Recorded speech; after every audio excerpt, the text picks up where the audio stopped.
Hello, everyone. Welcome to the Cross Bible live stream. This one is going to be very interesting.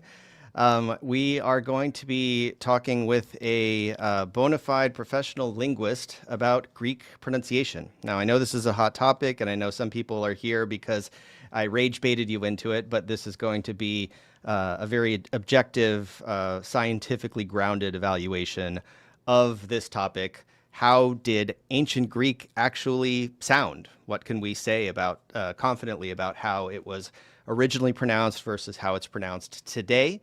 And we're going to kind of wade carefully into this whole debate around the pronunciation of ancient Greek and acknowledge this controversy between what we call Erasmian, and I'll put it in double quotes sometimes because it's a little hard to pin down, and even modern Greek we can put in air quotes because there are different versions of that too.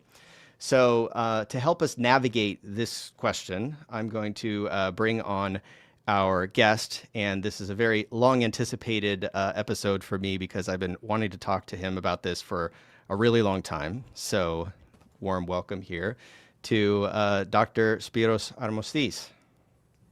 Hello, Stephen. Thank you very much for the invitation. Thank you. Thank you for joining. And Dr. Spyros Armostis is an assistant professor of linguistics at the University of Cyprus in the Department of English Studies, and he earned his PhD and MPhil in linguistics from the University of Cambridge, where his doctoral work focused on phonetics and phonology of Cypriot Greek, particularly the acoustic and articulatory properties of consonant gemination. So we're going to maybe talk about what that is, because a lot of people may have gone over some people's heads. His research spans phonetics, phonology, dialect variation, sociolinguistics, and language contact, with special attention to Cypriot Greek and endangered varieties of Cypriot Arabic. He has also been deeply involved in questions related to orthography, dialect standardization, and social meaning of pronunciation, which makes him especially well positioned to discuss how Greek pronunciation developed over time and why debates about it can become so heated. So welcome, Dr. Armostis. It's a pleasure to have you. And coming directly from Cyprus, and I have to say, ζητώ συγγνώμη για όλους τους θεατές που προτιμάνε, θα προτιμάνε την συνέντευξη να κάνουμε στα ελληνικά. Δεν μπορούμε, δυστυχώς, because next time maybe we'll speak Greek, but for today we're going to speak English because most of my audience here is an English-speaking audience. And the first time I heard your presentation, it was in Greek.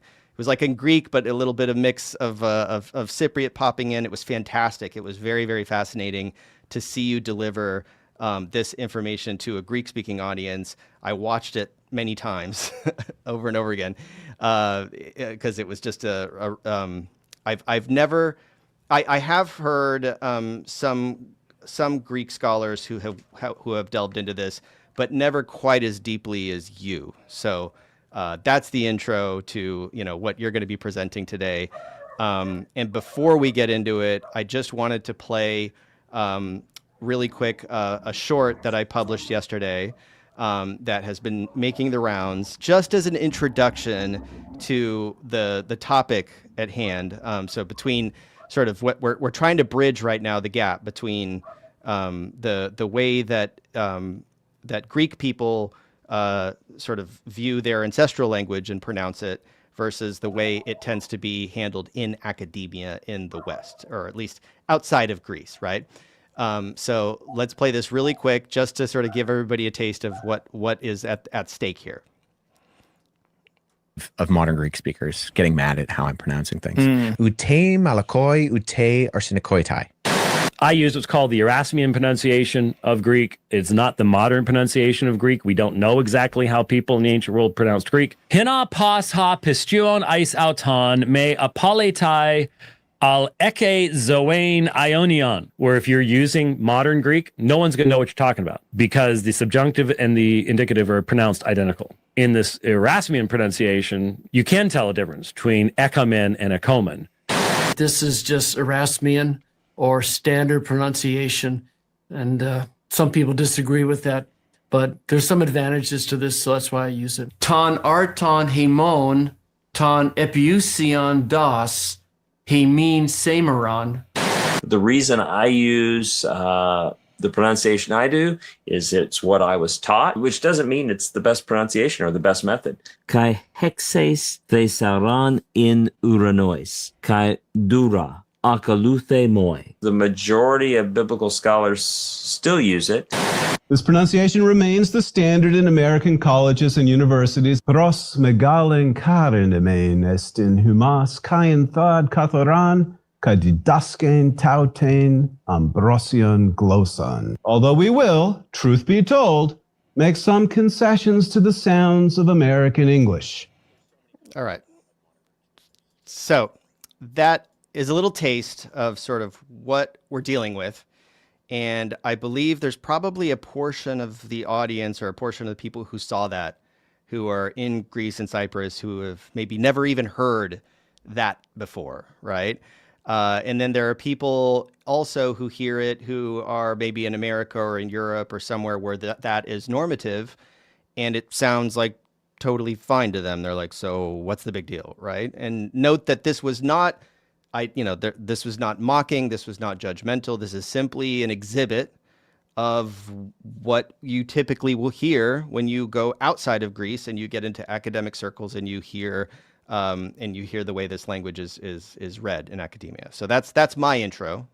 I'll put up your slideshow when you're ready. Just let me know. But first, you're welcome to provide any feedback or thoughts or introduction before you really get into it. You're on mute. You're on mute. Let me see if I can unmute you. Yeah. All right. Yeah, I unmuted you.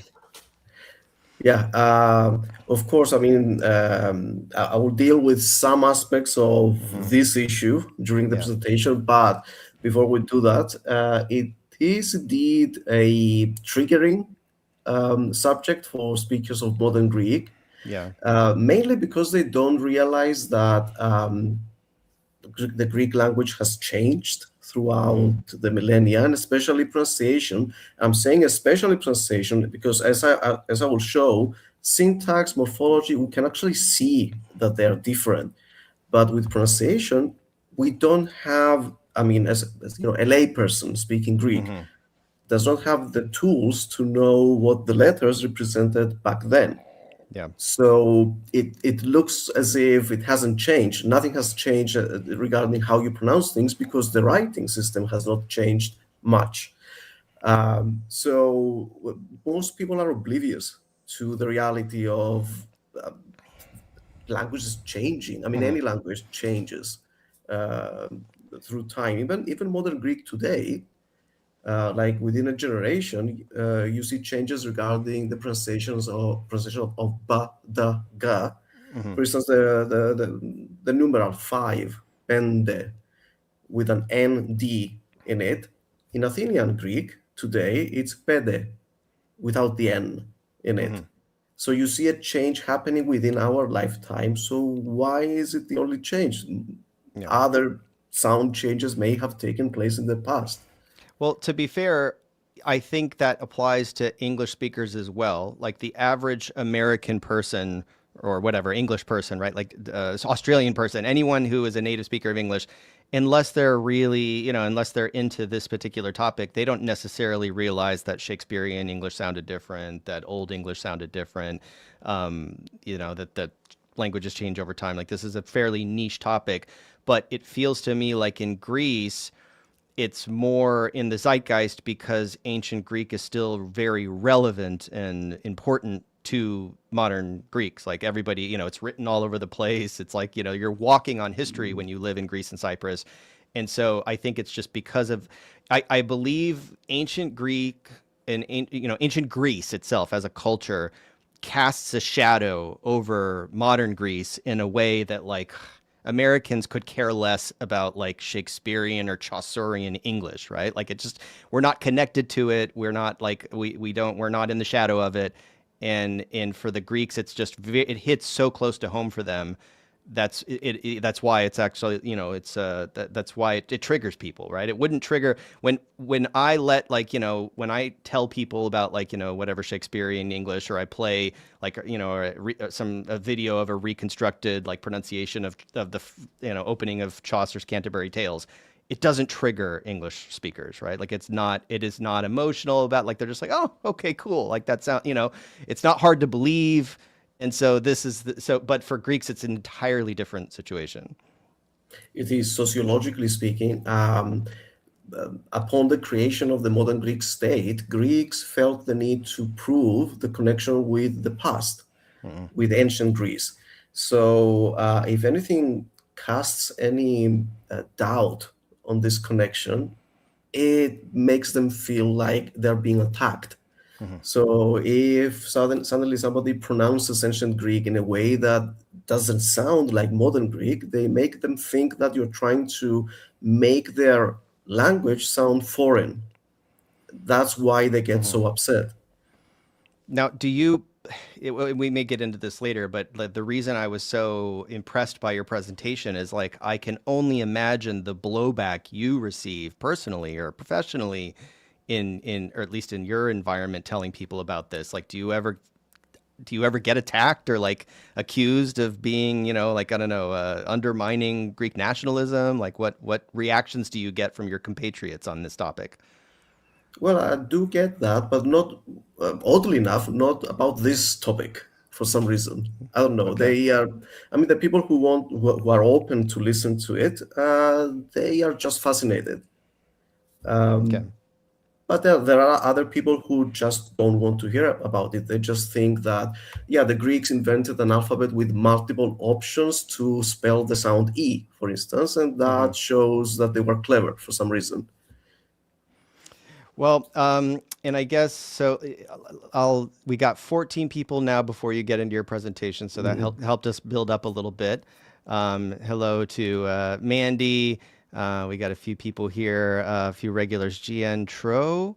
Everyone in that clip just sounded like American English speaker. Yeah, so that's another aspect of this, right? Like, it's just in a lot of the times it's just an accent.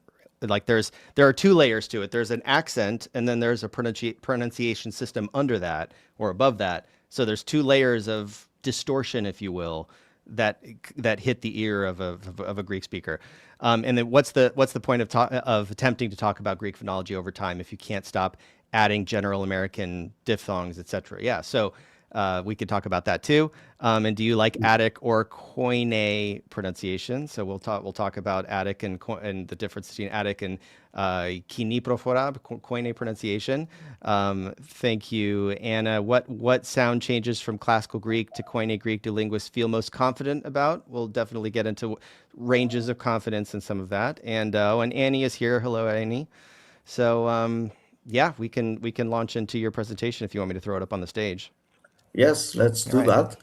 Great. I like all accents of Greek, from Antiquity to today, and variations of it. So I love it. All of you know, it. Yeah. and it's like, it's accents of Greek, like it's the different flavors of Greek that you know, that native speakers have in their language. That's one element of that. And also, I think, to the point of, you know, somebody mentioning in the clip that in the clip it just sounds like American accents. To be fair, there is a phenomenon where people speaking English simply map their native phonology onto English, right?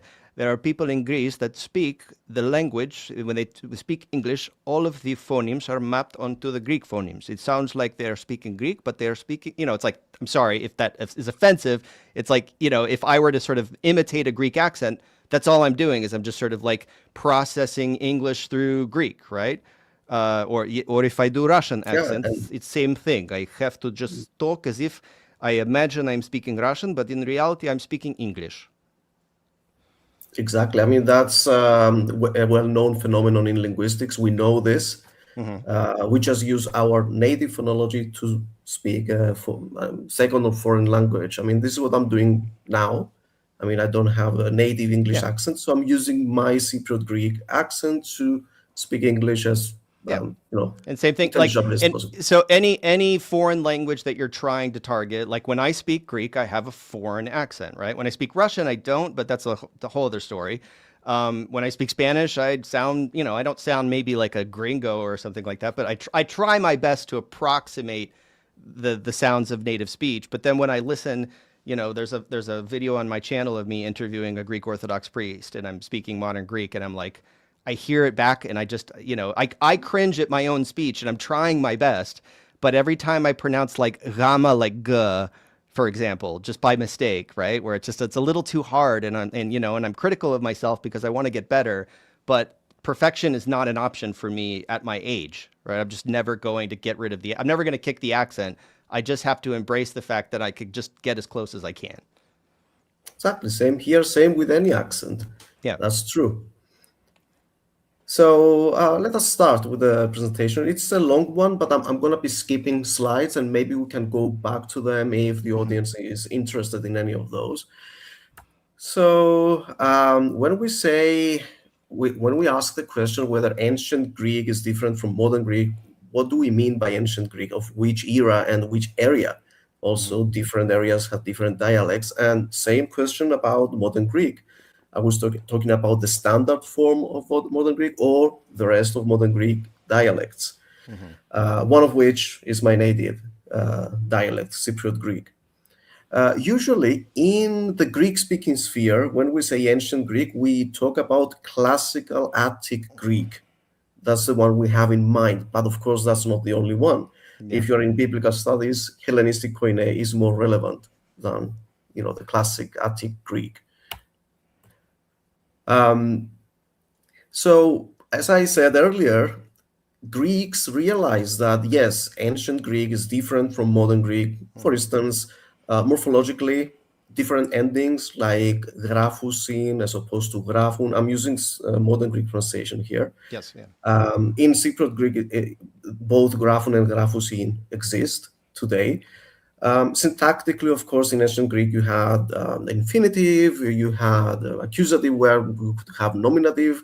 So we can see those changes, those differences. Same with lexicon, for instance, ἡμεῖς, meaning you plural. Yeah. This does not exist today. We say εσείς today. And of course, things that exist today, like aeroplano for airplane, did not of course exist in ancient Greek. So differences there, and also differences in meaning. For instance, in this passage from Matthew, the word eklase in Koine Greek meant just broke the bread. Yeah. Well, in modern Greek, it means broke wind. Yes. Which is always an amusing thing to hear in church. But anyway. Yeah. So differences in all levels of analysis, but when it comes to phonetics and philology, we don't need to make a technical distinction between the two, but let's just say and when we come to sounds, Greeks do not realize that what you see written was not pronounced the same throughout the history of the Greek language. It changed a lot of times, maybe over time. Yeah. And that's because the pronunciation is obscured by spelling. But if you think about it, we know that in dialects like in Cypriot Greek, dialects of the Dodecanese and Chios and southern Italy, geminates, that is what we spell with double consonants, and they are pronounced as long consonants. For instance, the word allos is pronounced actually how I just did, with a long, not a double. We do not rearticulate things. Alalos, it's not two. It's a single one, but long. So allos. And that can differentiate words between, let's say, evala once and evala many times. So a double L changes the meaning of the word. This is native for speakers of Cypriot Greek and other dialects, not for standard Greek though. And we know that this corresponds very well with the spelling of double consonants. So it's very logical to assume that this is a characteristic of ancient Greek pronunciation that was preserved in some dialects, but was lost in the standard. So, can I interrupt for 1 second? Yeah, so I would say, because I emulate standard Greek, I say allos. Allos. Just a course. quick L, right? Where you say Allos. right. Now, in what you are saying is the sort of like, I don't know if you would say traditional, but it's the archaic form. It's like that has not changed for thousands of years, and I'm reflecting the new variety. Exactly. Okay. Just want to make sure, just for people who didn't catch that. Right. So the standard variety does not have geminates.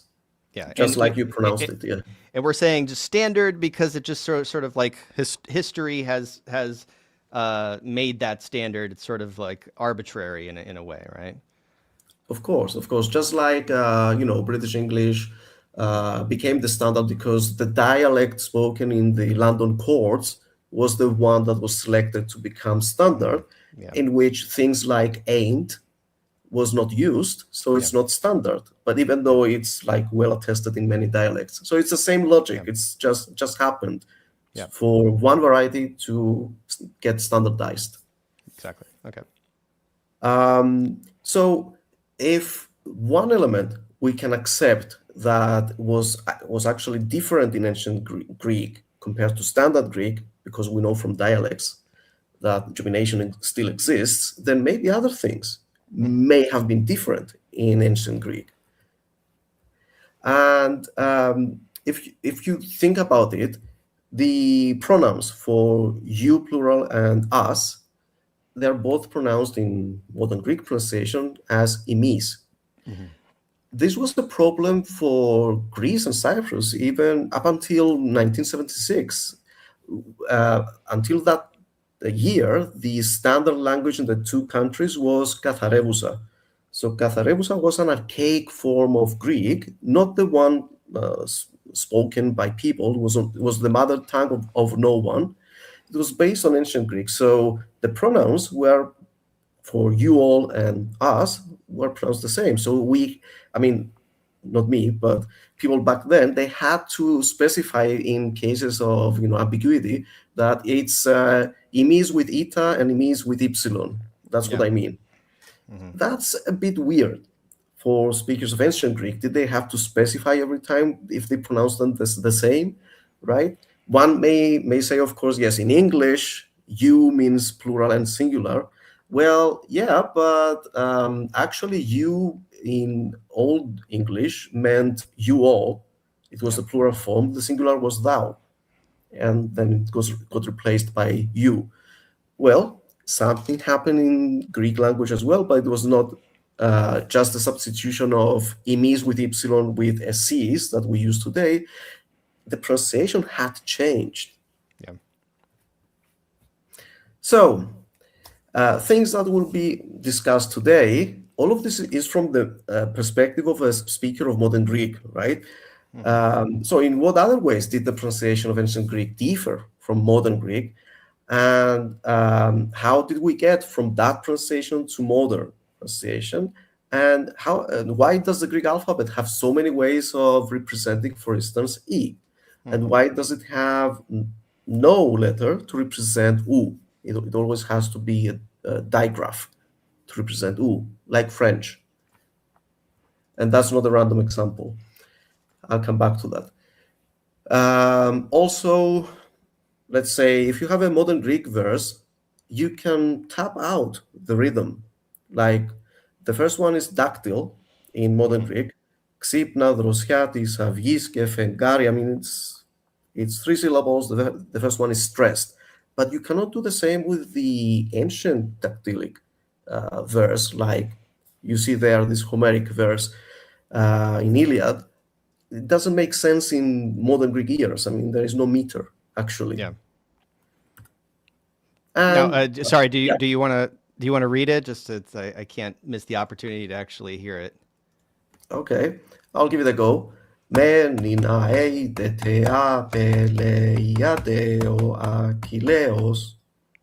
Okay, so so what you're describing, and then read it with just the word stress, like the way that a Greek speaker might approach it who isn't familiar with dactylic hexameter.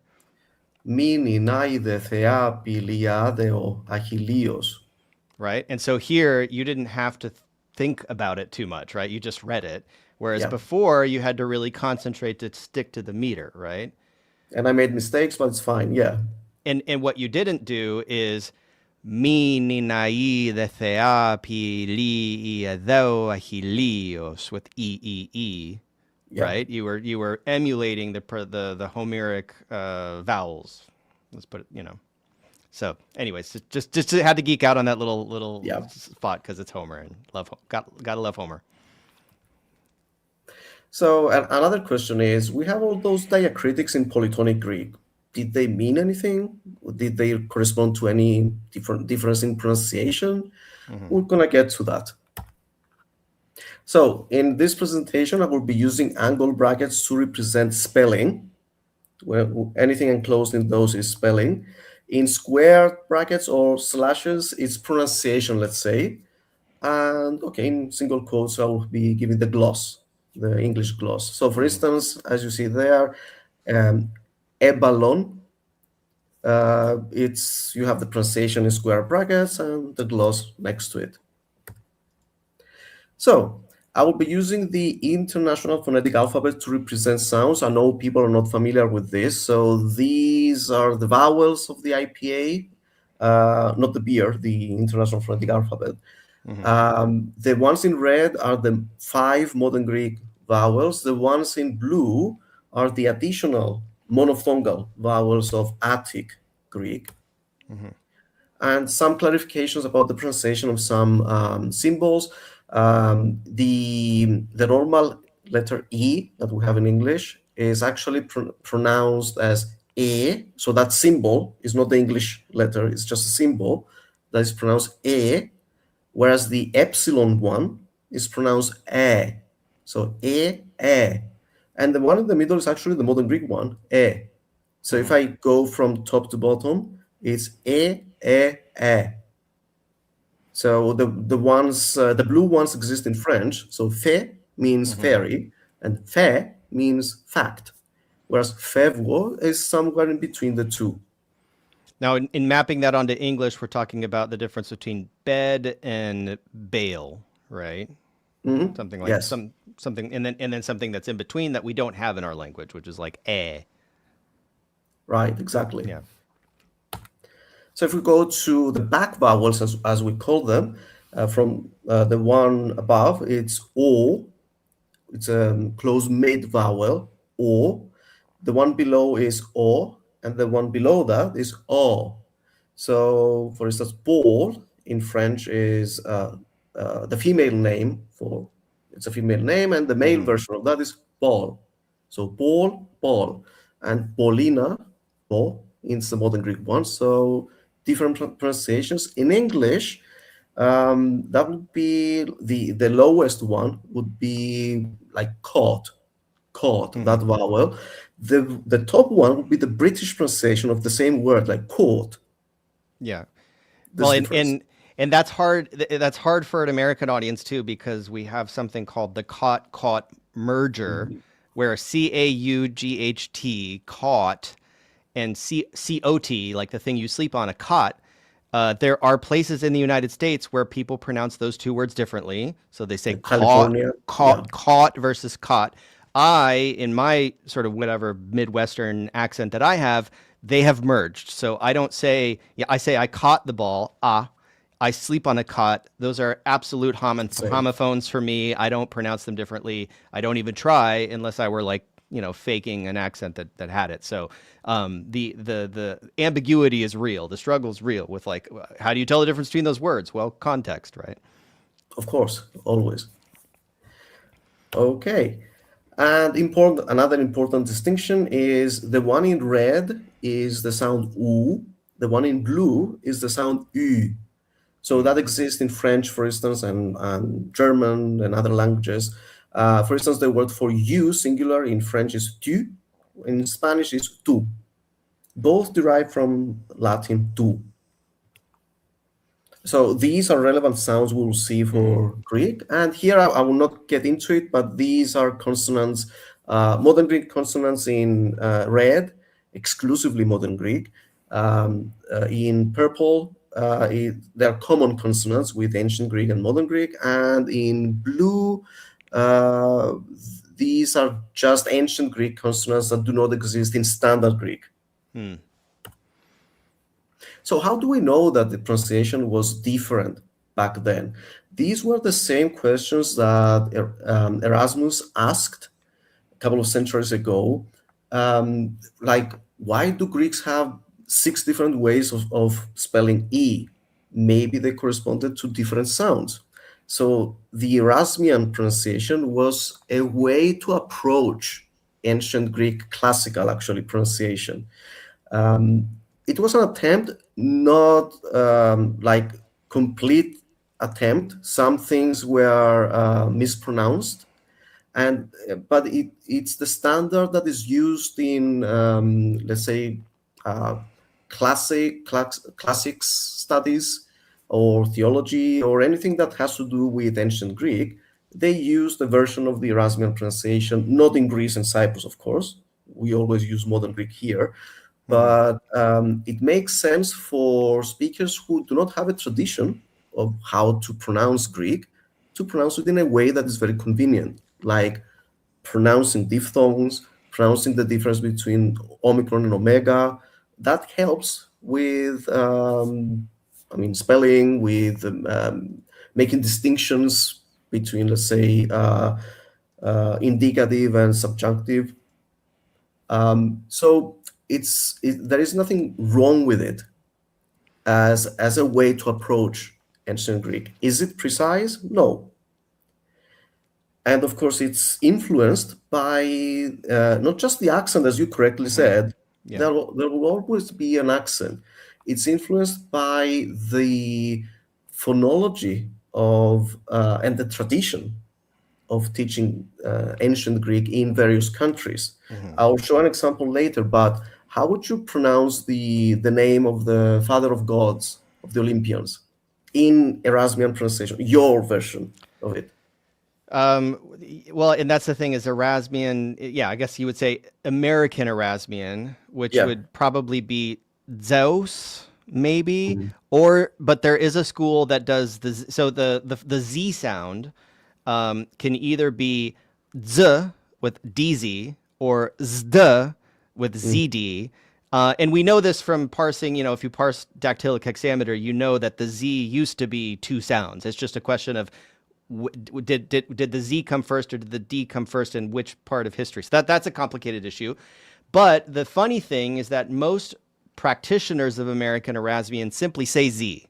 So they compromise, like they know that it's kind of like they would say inauthentic or anachronistic, that it's not correct from a like historical point of view, but just as a convention, they kind of they're sort of bending to modern Greek and saying, oh, we'll just pronounce it like Z. It looks like Z. We say Z in English. Let's just call a truce there and just say Z. But then the epsilon upsilon, right? The O gets pronounced like O, but a lot of people pronounce that O like U because we have things like euphemisms, right? Like that prefix gets in, and we heard it in the short video where somebody, instead of saying deuro, the speaker said, Robert Plummer said duro, or, u, because it's EU, instead of O. And so and then of course the R can be rolled. So the answer to your question is probably, if I were making my best attempt at sort of restored classical, I would say Zeus. But if I were making my best attempt at American Erasmian, I would say Zeus. I certainly wouldn't say Zeus, but some people might.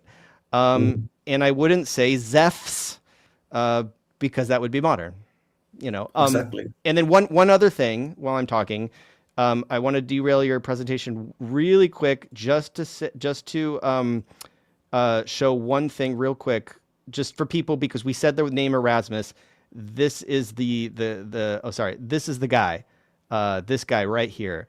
So we're talking about 1466 to 1536. He's living in the time immediately after the fall of the Byzantine Empire and the Renaissance, that followed that. So this is the guy. This is the guy that you either love him or hate him. This pronunciation system that we've been talking about, Erasmian, it bears his name, and he's Dutch. He's right. So just so in case people didn't know who we were talking about when we invoke his name, that's the guy. Right. And in Greece and Cyprus, they may not be aware of different pronunciations of ancient Greek at all, but those who are, they know about Erasmian pronunciation. They know that much. So they say it's phony, it's something made up. What they do not get is the fine distinction you made between Erasmian, like being the sort of traditional pronunciation for a certain country, which is different in France, it's different in Germany, of course, and the reconstructed pronunciation. So when you said Zeus, that's a reconstructed pronunciation based on evidence. For archaic, the archaic period, right? Like yeah, it depends on the period, right? Yeah, because then going from, so if I'm correct, it's Zeus in archaic. Like if you were trying to more or less approximate Homer, it would be Zeus. And then in the classical period, it becomes Zdeus, and there's a metathesis of those two consonants, right? And then it becomes Zeus, like in Hellenistic Koine. It's already Z. So yeah, it depends on when you are talking about. But this distinction is crucial. Erasmian is a practical pronunciation that is taught at universities, and you just go with it.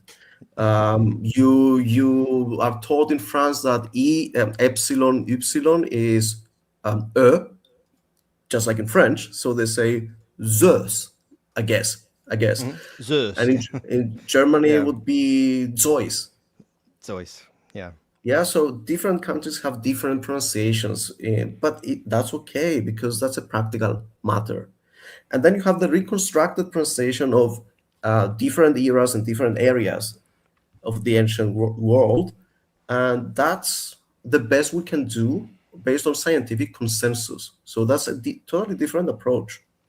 It's what we reconstruct it to be. It's not what we demand people to use. It's a different thing. And that's a good thing. Again, to derail you, just so we're clear, I'm speaking today with a linguist, and we're not. I think it's important to make a distinction between descriptivism and prescriptivism when we talk about this, because in linguistics, descriptivism tends to dominate, which is the perspective of we're just describing the way language, was used and pronounced in different periods. This isn't going to be a live stream where we're going to be making like really strong recommendations for what people should, prescribing what you should do in a prescriptivist perspective. That's for that's for your professor at a university to decide what he thinks you should do. I'm personally not going to tell you what you should do. I might give my perspective on why I do what I do, and you can give your perspective on what you do, why you do what you do.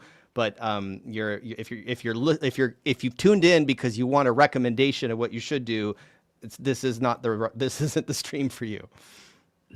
Exactly. I happen to have studied classics and also linguistics. So for classicists, there are some musts and some don'ts.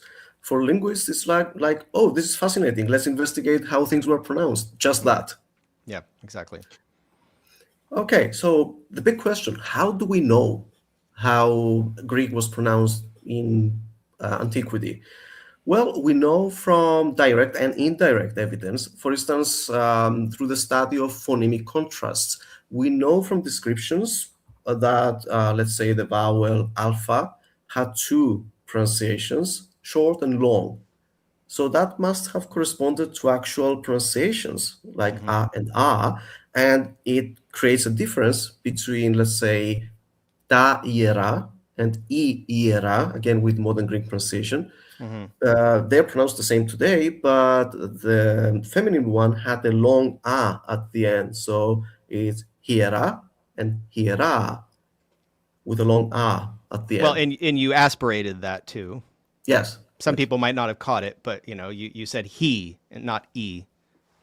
Exactly. So other pieces of evidence, it's morphosyntactic processes happening within ancient Greek. For instance, to turn a verb into a noun, you often turn the epsilon into an omicron. So, for instance, nemo, nomi. Nemo is the verb, nomi is the noun that derives from it. Lego, logos, for instance. Trepo, tropi, trejo, trojos, etc. But if you notice, the same phenomenon happens with, let's say, spevdo or speudo in ancient Greek pronunciation, which gives the noun spode, O. So again, an epsilon becomes an omicron, which means that there was a diphthong there, eu, becoming a diphthong, O, at some point in history. Same with ameibo, and amoibe. So e becomes O even within a diphthong. So that's how we know, that's one of the ways we know that what we see as digraphs were actually diphthongs in, let's say, archaic Greek. And of course, we know from the study of onomatopoeic words, and of course from renderings of animal cries. So animals do not change their pronunciation, it's constant. So for instance, we know that in ancient Greek, with modern Greek pronunciation, the ox and the goat make the same sound with modern Greek pronunciation. So ovus mikate, ex mikate. So they cry the same way. But in ancient Greek, the ox mukatai and the goat mekatai. And if you think about it, the ox goes like mu and the goat goes like me. It's exactly the first syllable of those two words. And then in modern Greek, so in modern Greek, you would say obus muganizi, right? That actually has become u in modern Greek, muganizi. I know that from because I raised my kid in modern Greek, so I read a lot of children's books. But I don't remember. I don't know if there's what's the verb for bleat? The mikate in modern Greek. Velazi. Velazi. Oh yes, that's right. I'm ashamed of myself for forgetting that. Yeah. So muganizo and velazo, and then also just so that we bring this down a level, onomatopoetic or onomatopoeia is what we say it in. So that is a Greek word that's in English. It just means the sounds that are like words that resemble sounds, basically, right? Like are words that resemble names, like name creation words. I don't know. That's what this is. So the cow goes moo. That word moo is onomatopoetic. So just for the lay people who might not have who that see that as just a big confusing word. Similarly, in English, like the word bang or whoosh or I don't know. Yeah. All of those, they imitate the sounds they make. Bomb, for instance. Yeah. And of course, the study of ancient folk etymologies, how they thought words derived from. The study of alliteration also. Things may create alliteration in ancient Greek, but not in modern Greek. The study of meter, of course, to know the short and long syllables. And the study of ancient Greek music. I'll get to that if we have time. And we know from data from the graphematic study of ancient Greek, what do we mean by that? We mean the writing system, the study of the writing system of ancient Greek. So the study of the spelling, especially the various spellings from dialect to dialect, they are revealing. The study of spelling errors that occur in each era. So what things do writers confuse? That's quite telling. And the study of the written edition of foreign words into ancient Greek and the reverse also, that's also revealing. And information from ancient writers and especially grammarians about the sounds. They describe the sounds and they have nothing to do with, some of them have nothing to do with modern Greek pronunciation, the way they are described. And also from, importantly, historical comparative study of ancient Greek in relation to the structure of the Proto-Indo-European mother tongue or the sister languages. And also from things that have to do with modern varieties, like gemination in Cypriot Greek. That's something that was preserved. So I'll go, I don't know if I have time to go through the whole presentation. I'll just show a couple of things and maybe go back with questions if there's a certain question. So I'll be going by letter, not by sound, because it's easier to follow. I will skip alpha, of course, which is pretty easy, and iota, it's again just E, or actually not just, it's short and long, but anyway. Let's start with the interesting thing. The letter upsilon, how do you call it? It's epsilon for me. Or either upsilon or hoopsilon, if we're going to do the American thing. Yeah, that. So that letter represented two phonemes at first in archaic Greek. It was the short U and the long U. We know this by comparison with other Indo-European languages, like, for instance, at first it was actually mus, same as the Latin word mus for mouse. And that's where mouse comes, not from the Latin, I mean, from Proto-Indo-European, mouse comes from there. Or, for instance, tumos, for the soul. We have the Latin word fumus, which comes from the same root. And from Sanskrit, again, we see an U sound every time we see an epsilon in Greek. So it must have been an U sound anyway. Yeah. And in Arcado-Cypriot, the apo word was pronounced apu, and it was spelled with an epsilon there. So we have evidence that it corresponded to an U sound, and in modern Greek varieties, it has some traces of it, like in Saconian Greek, kue means dog from kion, so kuon in ancient Greek, and urusos in Cypriot Greek, and in Standard Greek, moustaki from mistax or moustax. But of course, there are counterexamples like kuno from kino, so maybe these are like modern developments, or supia from sipia. So, yeah, okay, the modern evidence is not that conclusive. But we have evidence from borrowings into Latin, for instance.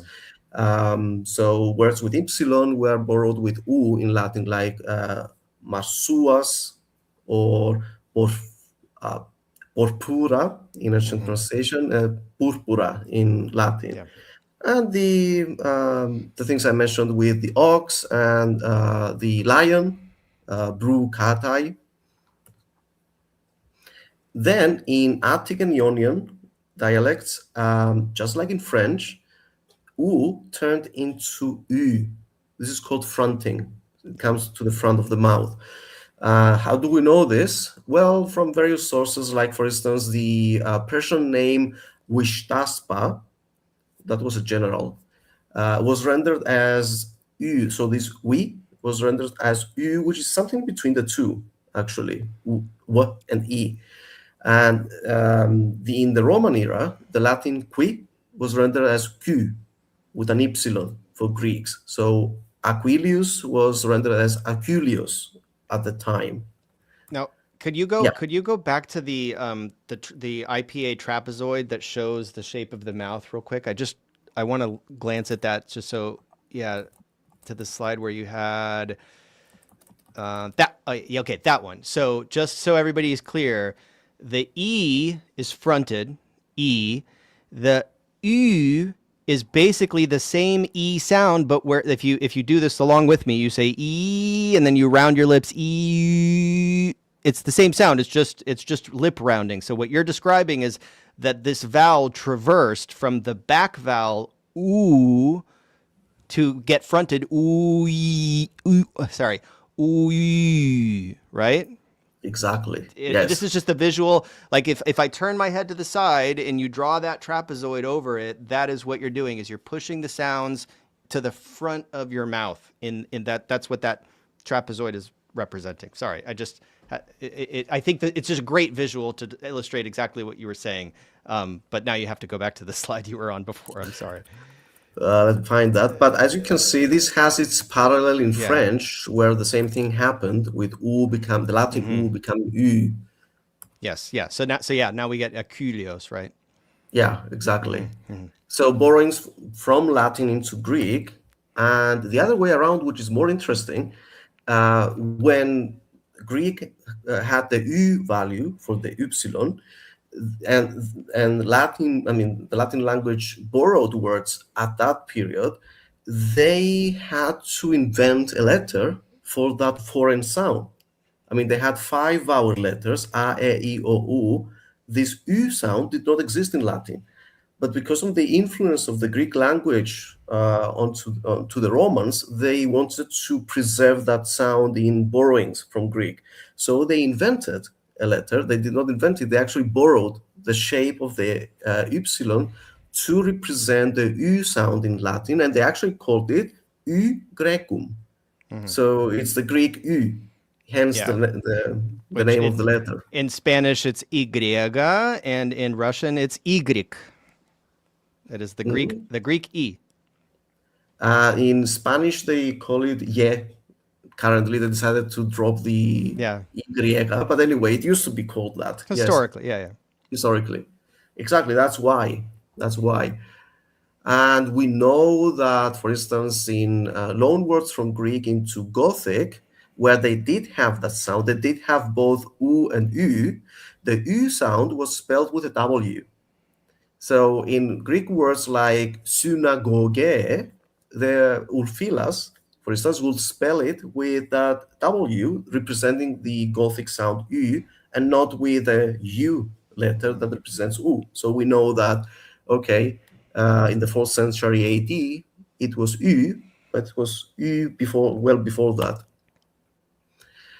And this pronunciation was preserved up until the 10th century AD. This is what we usually say.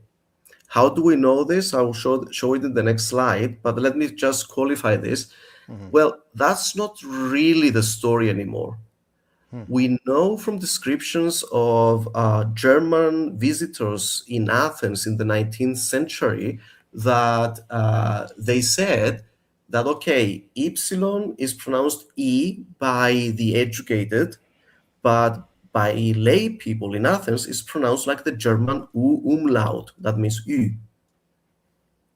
So it seems that this had been preserved in Greek up until maybe the 19th century. And actually, recently, we got proof that it was, in some dialects, it was preserved until the late 20th century. So in a conference, Pandelidis recently presented audio recordings from a now dead variety in Aegina, where ypsilon and omicron iota would be pronounced U. So they would say xula, humame, ehugan with U.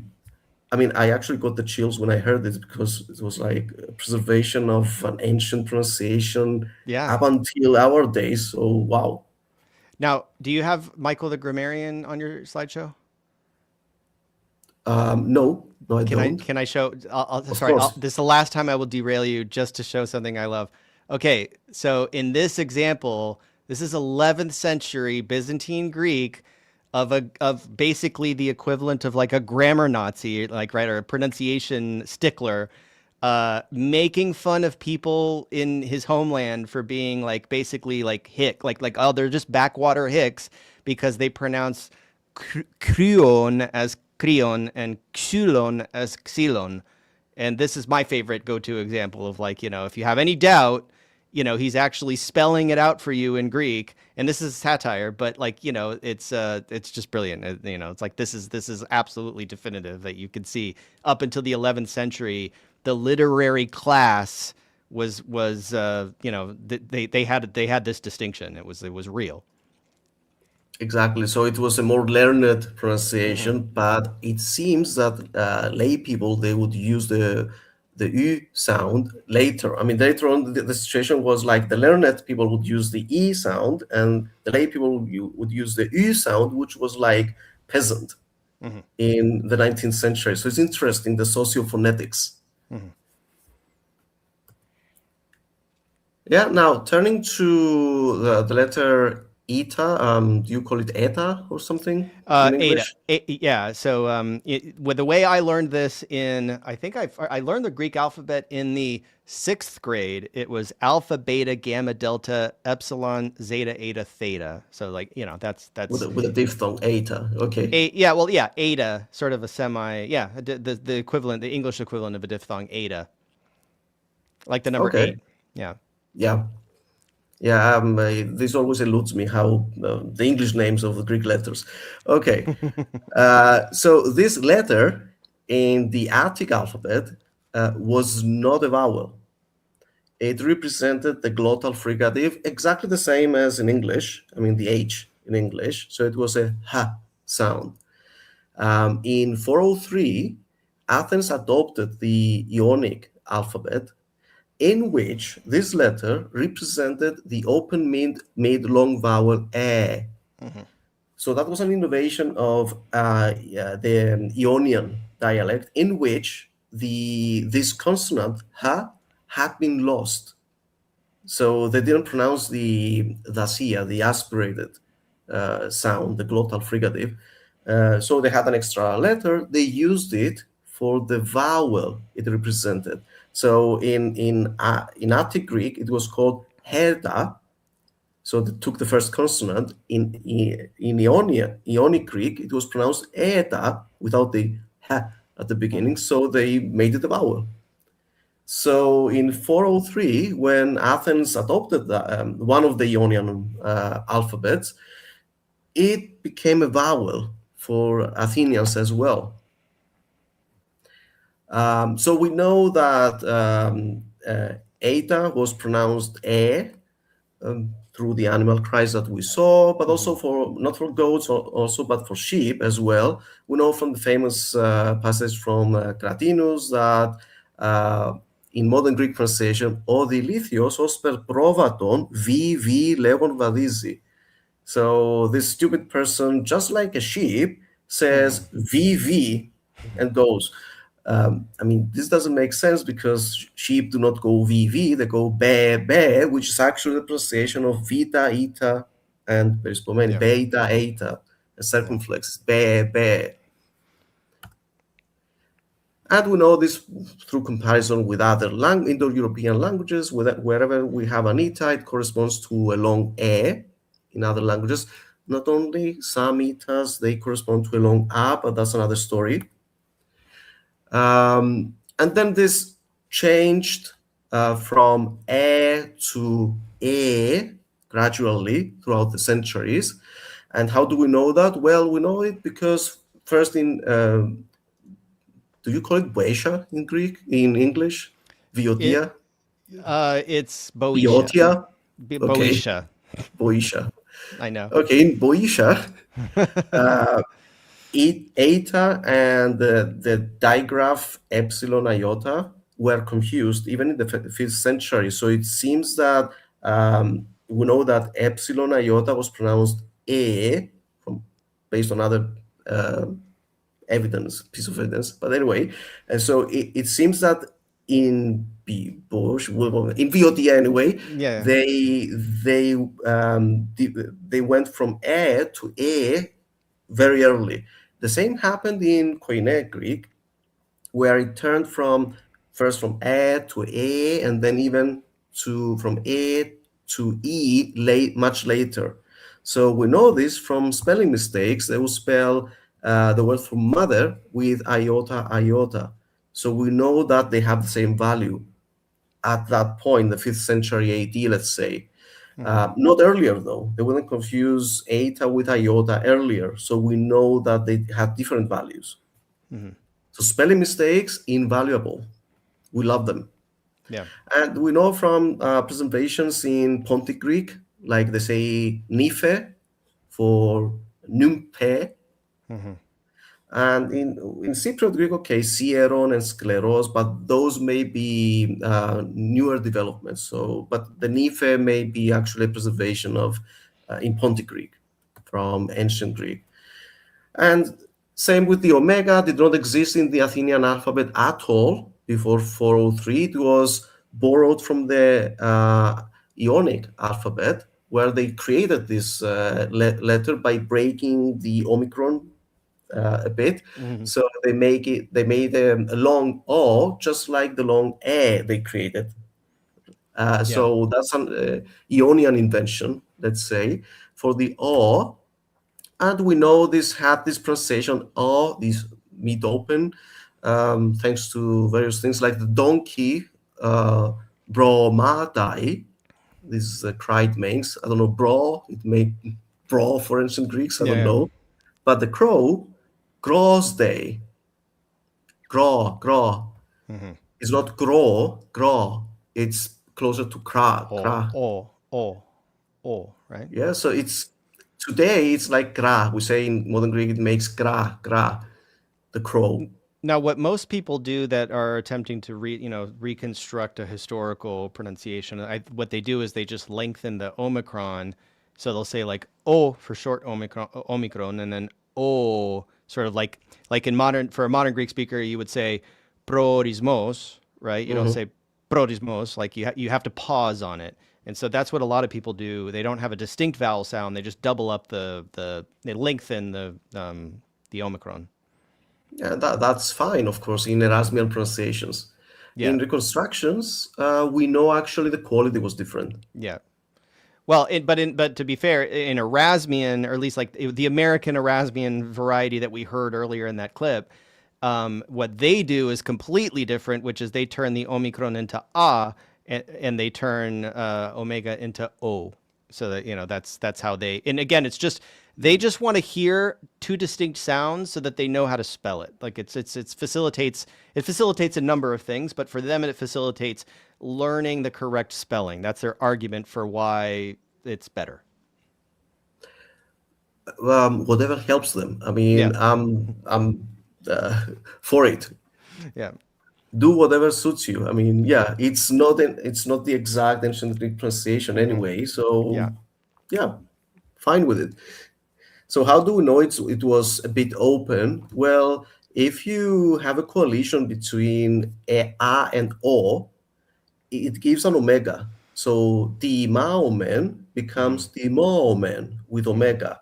But when you have a O, becomes the close variety of it. So πηλαίομεν becomes πηλόομεν when they become a single vowel. Yeah. That's why you have omicron epsilon in the second case, but an omega in the first place, because omega is more open. Not O. Yeah, and actually the name for the letter was just O in ancient Greek. That was the name of the letter. In the Byzantine period, they wanted to distinguish between the homophonous letters, omicron and omega. So they said, okay, it's the O, the big O and the small O. So they came up with the letter names, omicron and omega. So these are Byzantine names. They were not the ones that the ancient Athenians used. By the way, I know we are running over time, so we are. Can but no, we're at an hour. That's good. It's fine. Okay. Yeah. Okay, I'll rush through the rest, I think. Yeah. Go ahead. So the digraph, the digraph epsilon iota. This represented two things in archaic Greek. It represented a close mid long vowel e. For instance, the infinitive ênai was never pronounced ênai, never. And now you have to slow down so people hear the difference. Mm-hmm. So ênai, not ênai. Yep.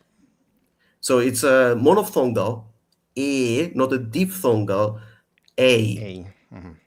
Yeah, which would be the equivalent of our bait. Like we say a.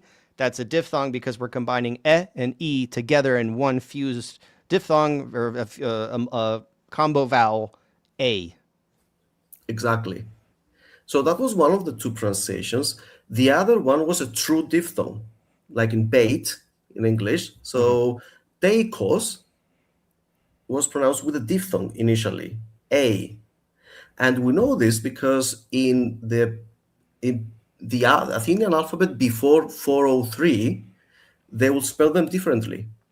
So the infinitive would have been spelled with an epsilon only, without the iota. You just have to know that's a long e. But teikos would be spelled with an epsilon iota because it was actually pronounced a. So that was a true diphthong. The first one is called a pseudo diphthong. And if you want to approach reconstructed pronunciation, you have to know which one is a pseudo diphthong and which one is a real one. which complicates things. That's why you just pick one and go with it. Of course, this distinction was true only for archaic Greek. Very early on, the true diphthong A coincided in pronunciation with the pseudo diphthong E. So both of them became E, and that's why the infinitive was respelled with an epsilon iota later on, because it was the same pronunciation with what they would spell really with an epsilon iota. So as I said early on, A became E, and later on in the 4th century BC, it became a long E, and especially before consonants, before vowels, it retained the A pronunciation for longer. We know this from spelling mistakes, so trees with iota instead of tres with epsilon iota. That shows that they coincide in pronunciation. Now, a similar story with the digraph omicron upsilon. It represented two things. The pseudo diphthong, actually a single vowel, O, and for instance, in the word oranos, it was actually O. It was actually spelled with an omicron, without the upsilon. And you had other words, like the word ote, which was spelled always with an epsilon, omicron epsilon. So that was the true diphthong, and the pseudo diphthong was in the word like oranos. Very early on, this O became U. And this O, first of all, the O diphthong became monophthong, just like in oranos, the word ote became ote. So they had the same sound. So both of them were spelled with omicron epsilon. And again, very soon, this O became U. So we know this, for instance, for from the Latin tradition of Thukydides. It was pronounced as Thukydides from in Latin. Yeah. So two with U, not O. Can you do the American version of that? That one's a hard one for Greeks. Yeah, the first time I heard this, I didn't realize it was a name. Thucydides. There you go. Well, wait, but with the last E would be like an E. So we say Thucydides. It is, yes. Thucydides. Yeah, it sounds really that's definitely, but it's it's standard. It's just it's standardly butchered. Yeah, I know. I remember the first time I went to a conference, classics. They were talking about the Thucydides thing. Halfway through the presentation, I realized it was a person, and at the end of it, it was a person who talked about history. Oh, Thucydides. Okay. Yeah. Well, we didn't do respect to the modern Greek version. Yeah, Thucydides, right? Yeah. So that's the modern Greek version, Thucydides. But those are things you just learn. I mean, I studied classics in Cyprus, so I had professors who had studied Greeks, who had studied in the US, so I was a bit exposed to such pronunciations. But had I studied classics in my PhD abroad, I would have learned those things anyway. Yeah. So that's not an issue. How to pronounce Greek names in English, for instance. Yeah. Okay, very quickly, you can understand now that digraphs, they were actually diphthongs. Like alpha iota was actually I. We know this from various sources. And it was very early monophthongized into E, just like eta. And we know this because it was confused exactly with that letter. So what would have been Kyrie, it was spelled with an eta. So it was actually pronounced, the alpha iota was actually pronounced a long E, just like eta. Or Pais was pronounced Pes and spelled with an eta for that reason. Eta. Okay, and later on, this alpha iota was confused with epsilon. So this shows that, okay, it got its modern Greek pronunciation during the Hellenistic period, around there. So during the Byzantine time, they had two ways of spelling E. The digraph E, which was the alpha iota, and the plain E. This plain can be called psilon in Greek. So epsilon means a plain E. It's not a digraph, as opposed to alpha iota. That's the reason for epsilon, the name of the letter. Now, OI, again, a diphthong. We know this from various pieces of evidence. In Boeotia, it started being diphthongized into early on. We know this because moerikos was spelled like moerikos, but that's like German, where they spelled OE, they mean actually So it's the same in during that time. And that turned into Ü around the 3rd century BC. We know this from spelling mistakes. For instance, what would have been tois allois proxenois is spelled with epsilon throughout. Why? Because Omicron iota, was pronounced Ü at the time, just like epsilon. So deus allus proxenus, exactly the pronunciation of Omicron iota at the time. And what's interesting is that there is actually, among all of these different clans of ancient Greek enthusiasts outside of Greece that are trying to use reconstructed pronunciation, or maybe not trying, they use reconstructed pronunciation. There is a school among them, sort of founded by this guy Randall Booth, who's a great, he's a Greek scholar, and he actually, because he is trying to get people to pronounce Greek closer to the era of the Bible, because he's like focusing on biblical Greek, they actually would say, tous allus proxenus, right? They would say U there as a convention. They actually use that convention because they feel it's more authentic for that for the era that they're targeting in the Hellenistic period. That makes sense to me, at least. Yeah. When I try to reconstruct the pronunciation of a certain passage, I take into consideration the era. And also the fact that maybe some learned pronunciations were more conservative. So things may change outside the school, but inside school, you have to pronounce it in the more archaic way.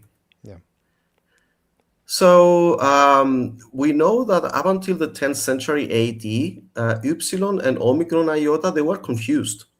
So misspellings, they had these two spellings confused, but not the rest. So epsilon and Omicron iota would not be confused with iota or eta or epsilon iota.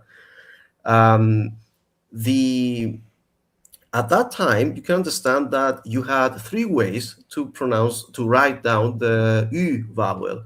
It was with a digraph, Omicron iota or epsilon iota, also, that was also pronounced U, or with a plain U.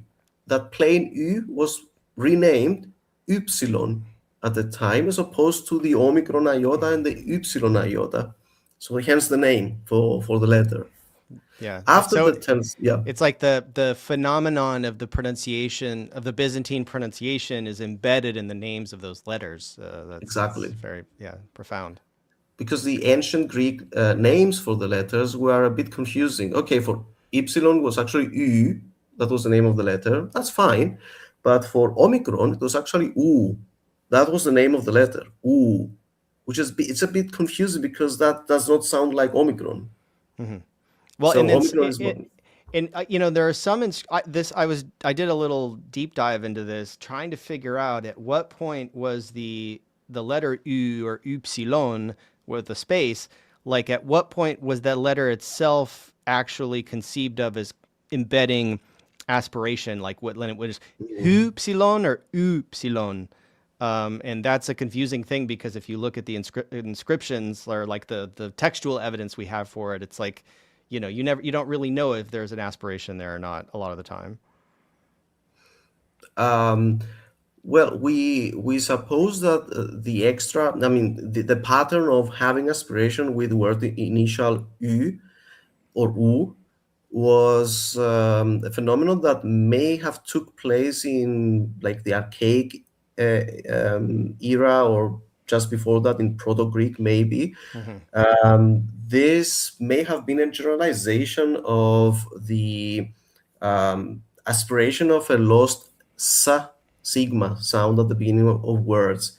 So some words actually had a su at the beginning of the word, and they dropped it and they made it an aspirated version. Su, hu, and that got generalized to all words beginning with upsilon. Yeah. Now, but you have it written there with the smooth breathing, right? Or do you? It's the font is hard to see, right? You have it written with smooth breathing, right? Ypsilon or ypsilon with a. It's not a dacia there. Oh no, it's a dacia. It is. Oh, it is a dacia. Okay, so you did write it with dacia. Okay, good. Yeah, yeah. Because every word initial ypsilon always has dacia. So if but if you were to write it, sorry to like geek out on this, if you write it separately, then there's no dacia, right? If it's ypsilon, would you change it? No, it's like a rule. It's every word that begins with ypsilon has to have a dacia. Because I can tell you that every single Greek textbook I have on my shelf writes it without. It's always smooth breathing in the Greek textbooks for some reason. Maybe it's just to show that I'm breaking the rules here. This is the name of a letter. This is just a sound. Yeah. It's not the letter. So maybe that's the reason. Okay. Sorry. I'm breaking the rules. That was a tangent. That was a tangent. Keep going. Okay. Consonants. That will be much quicker. So these three consonants that you see there, they are pronounced not like modern Greek, va, da, ga, but like ba, da, ga. We know this from the sheep's cry, be, be, not v. But we know that during the Hellenistic period, ba became va at some point.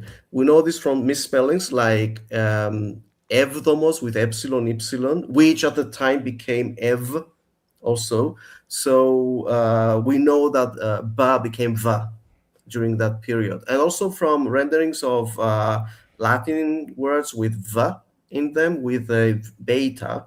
So the word vixit from Latin, or actually in Latin vixit anyway, was spelled with a beta. So it's apparently not bixit, the word in Greek, it's vixit, so v at the time. So yeah, it had evolved.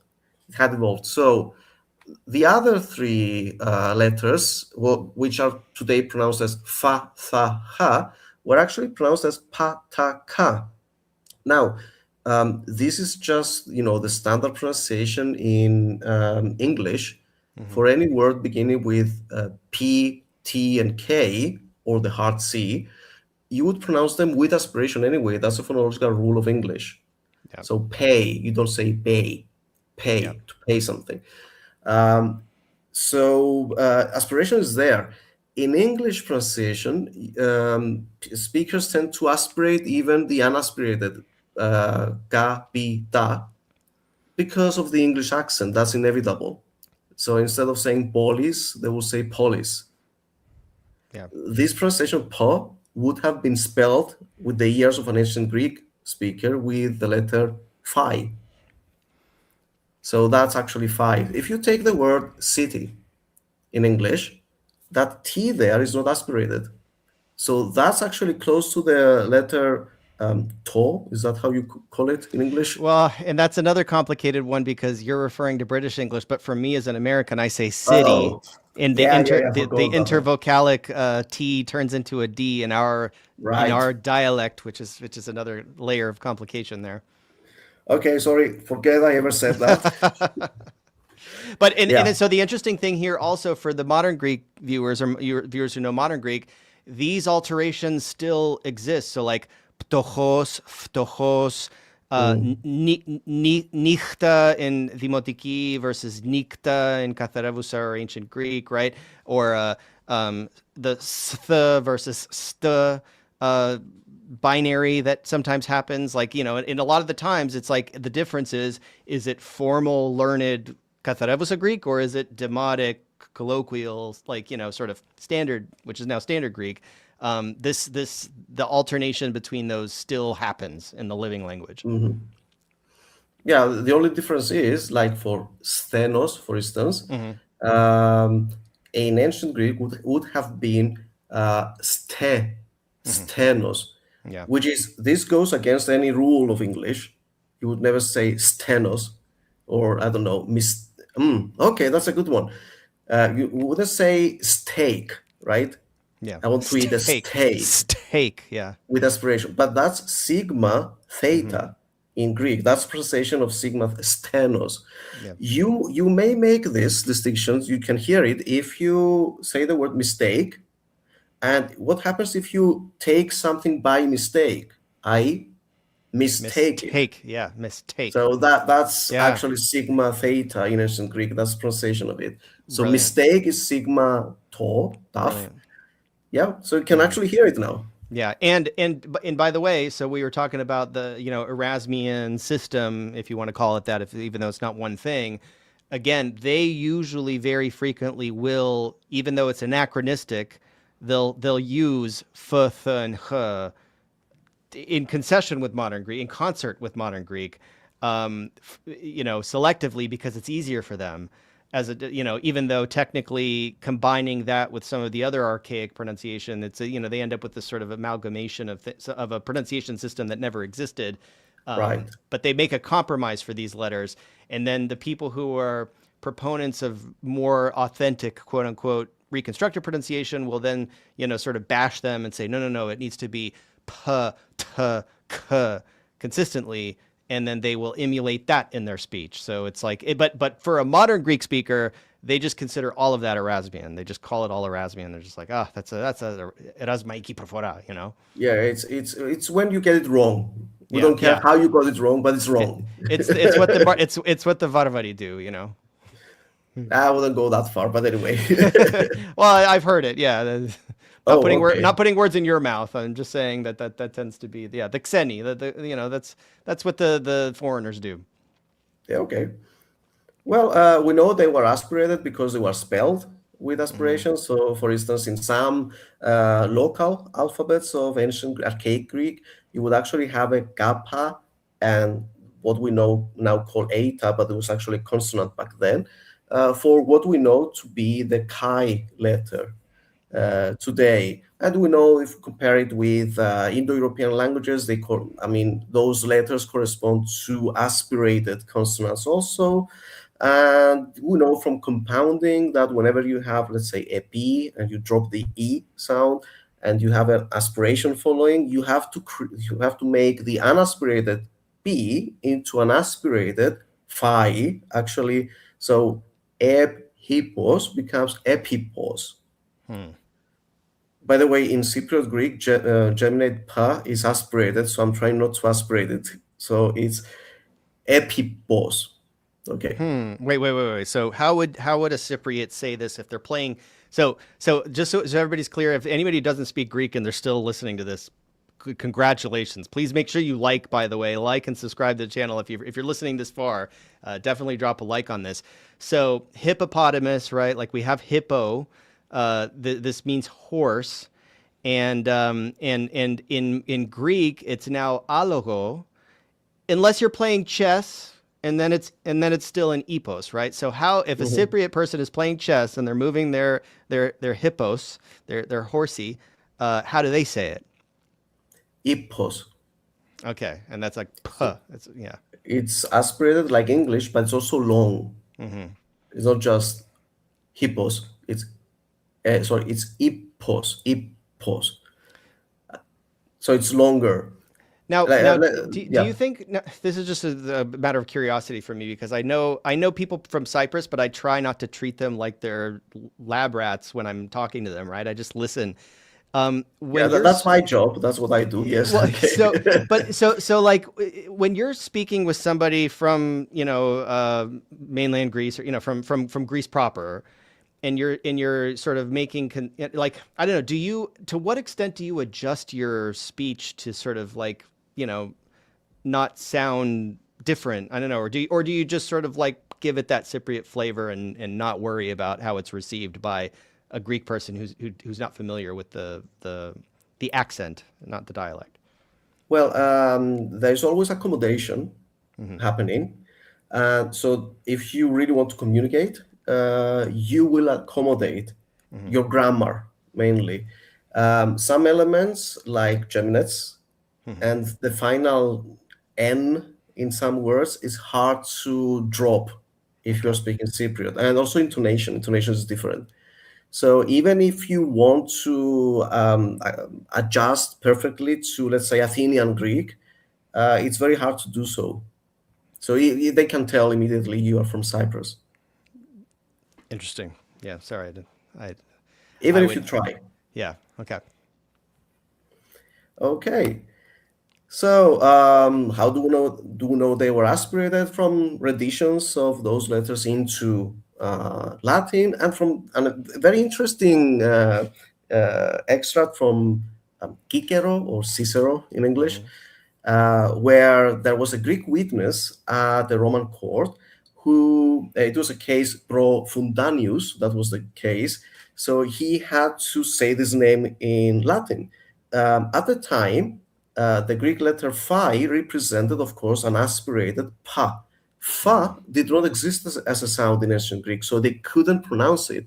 So Cicero says that people were making fun of this witness because he would say the name Fundanius not with an F, but with a phi. This today doesn't make sense, but at the time, phi was pronounced differently from F. It was pronounced actually P. So he would say Pundanius instead of Fundanius. And something similar happens today with Georgian, for instance. They don't have the F sound in Georgian. So a word like Facebook would be pronounced Pacebook for them. They would use the aspirated one, just like ancient Greeks did. Yeah, and for our Americans who may be bad with geography, we're talking about the former Soviet country, Georgia, Georgia, on the Black Sea. Exactly, yes. I thought of that when I said it, but anyway. Yeah, I just have to accommodate. Right. So those consonants, they turned into fricatives, fa, tha, ha, in, during the Hellenistic times. So it's not completely wrong to pronounce them like that in biblical studies, depending on the century. Yeah. And one final thing about the consonants, the grapheme zeta, how do you say that in English? Zeta. Or, I'm sorry, Zeta. No. Zeta. Zeta, okay. Right, yeah. So as you correctly said, that was described as a double consonant by grammarians. Yeah. And it was either z initially or zd, one of the two. And we know this from, for instance, from this Athena's de. It was spelled with not with a sigma delta, which would have made sense, but with a zeta, because it was actually pronounced with a zd sound. Later on, they merged into a fricative z, which was long at the time. But we know this, for instance, from spellings like Znurme for the town. Yeah. Of course, they didn't mean zd there or z. They meant actually z, right? An allophone of sigma. At that stage, we assumed that it was a long z, and then when consonant length was lost, it became a normal z sound.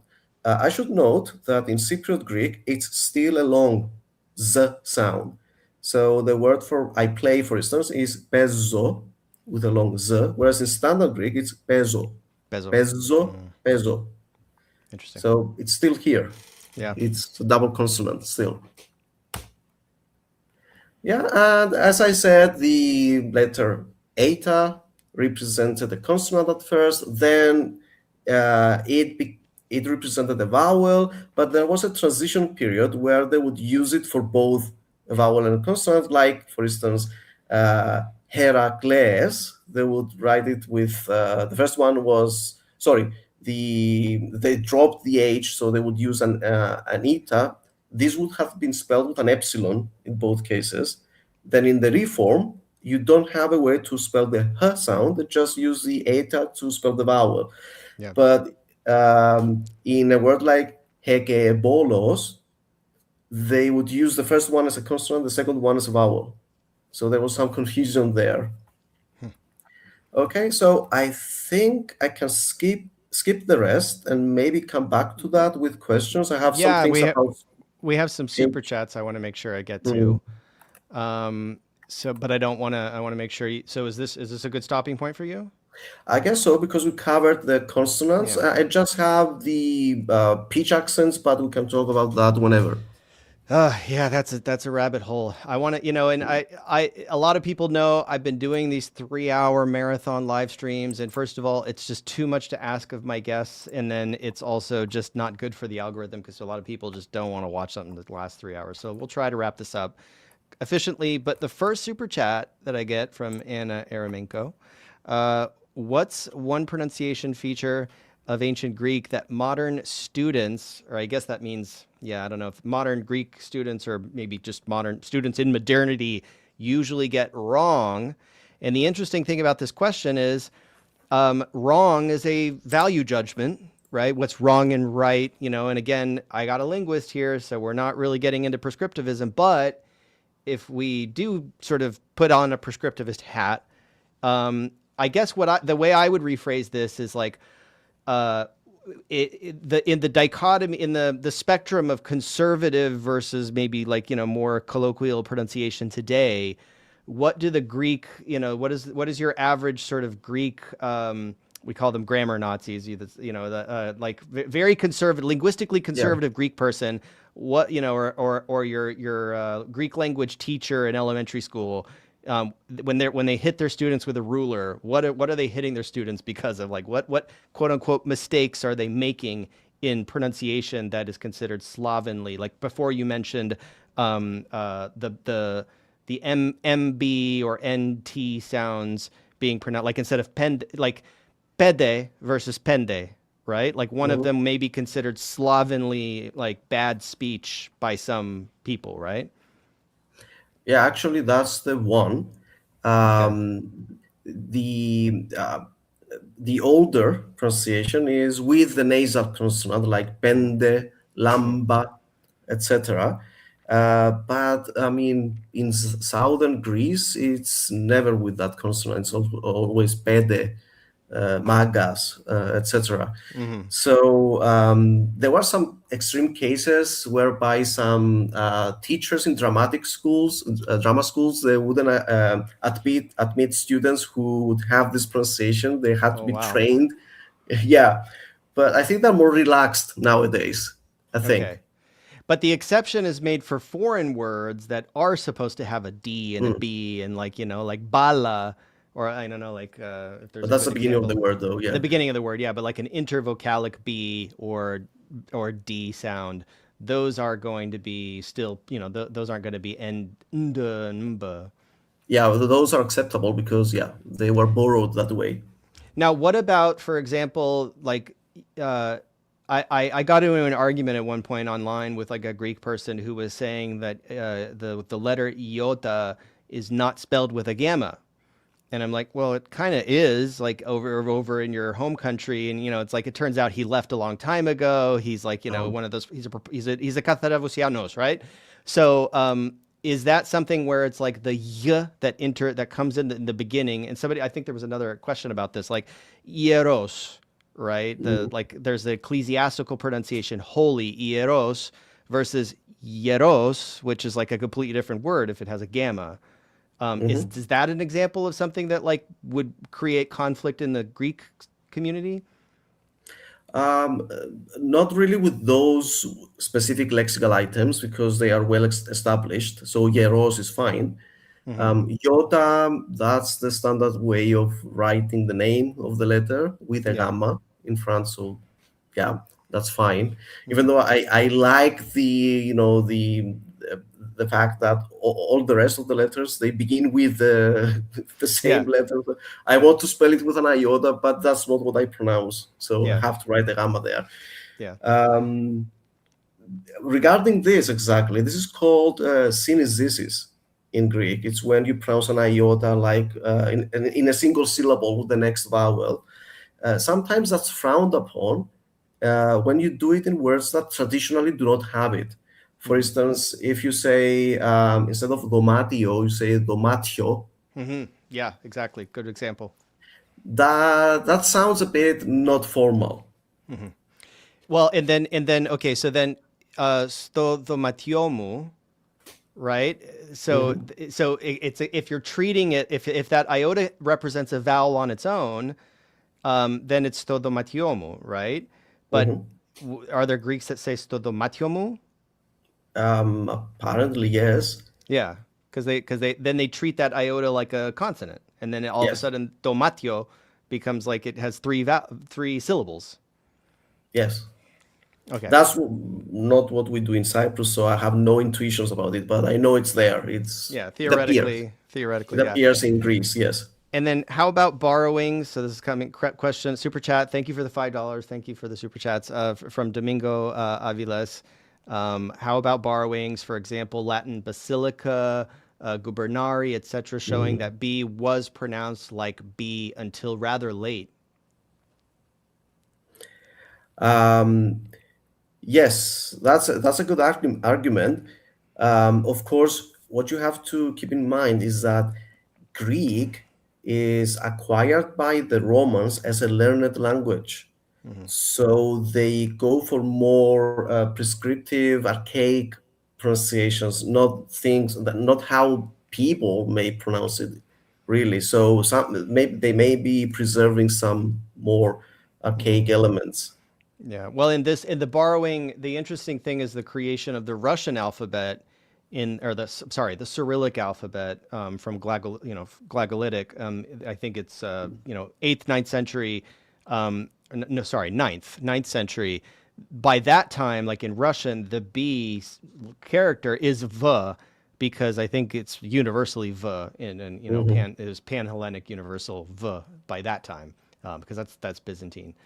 And then from the Dale, my Greek student at the biblical linguist, how do thank you for the super chat. This is nice, $9.99. How do the unique phonetic features of Cypriot Greek provide a window into older forms? We touched on this a little bit. Older forms of the language that may have been lost in standard modern Greek. Can we get an example or two? So we gave examples or two, but maybe you have a new example. Well, first of all, with geminate consonants, they are preserved, with a few exceptions, but whenever you see a double letter, it's pronounced in Cypriot Greek. We may have expanded with doubling some consonants which were not doubled in ancient Greek, like the word for today, which was semeron in ancient Greek. It's simera in modern Greek. We pronounce it with a double M in Cypriot Greek, so simera. So we have innovations regarding that aspect, but we preserve most of ancient Greek geminate consonants. Another preservation has to do with morphology rather than phonology. So the word final N. So for instance, doron, present, it's with a word final N in Cypriot Greek today. So all neuters, they have word final N. Accusative, as an accusative marker, it's there in Cypriot Greek, the word final N. So for instance, η χώρα, της χώρας, τη χώραν in Cypriot Greek. So that's kept there as a marker of accusative. So yeah, not as a phonological thing, but rather as a morphological marker. So objectively speaking, the Cypriot dialect is just closer to ancient Greek than the sort of what's become standard modern Greek. And that's a tricky statement. It's conservative regarding some aspects of it, but as I said, it's also very innovative in diverging from ancient Greek.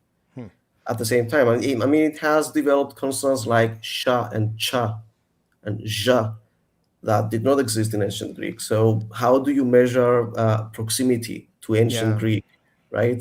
Do you get a point for every geminate, but you get a point out for geminates that don't exist? So you say, you the example you gave was simera today, but imera, you don't lengthen the M there, right?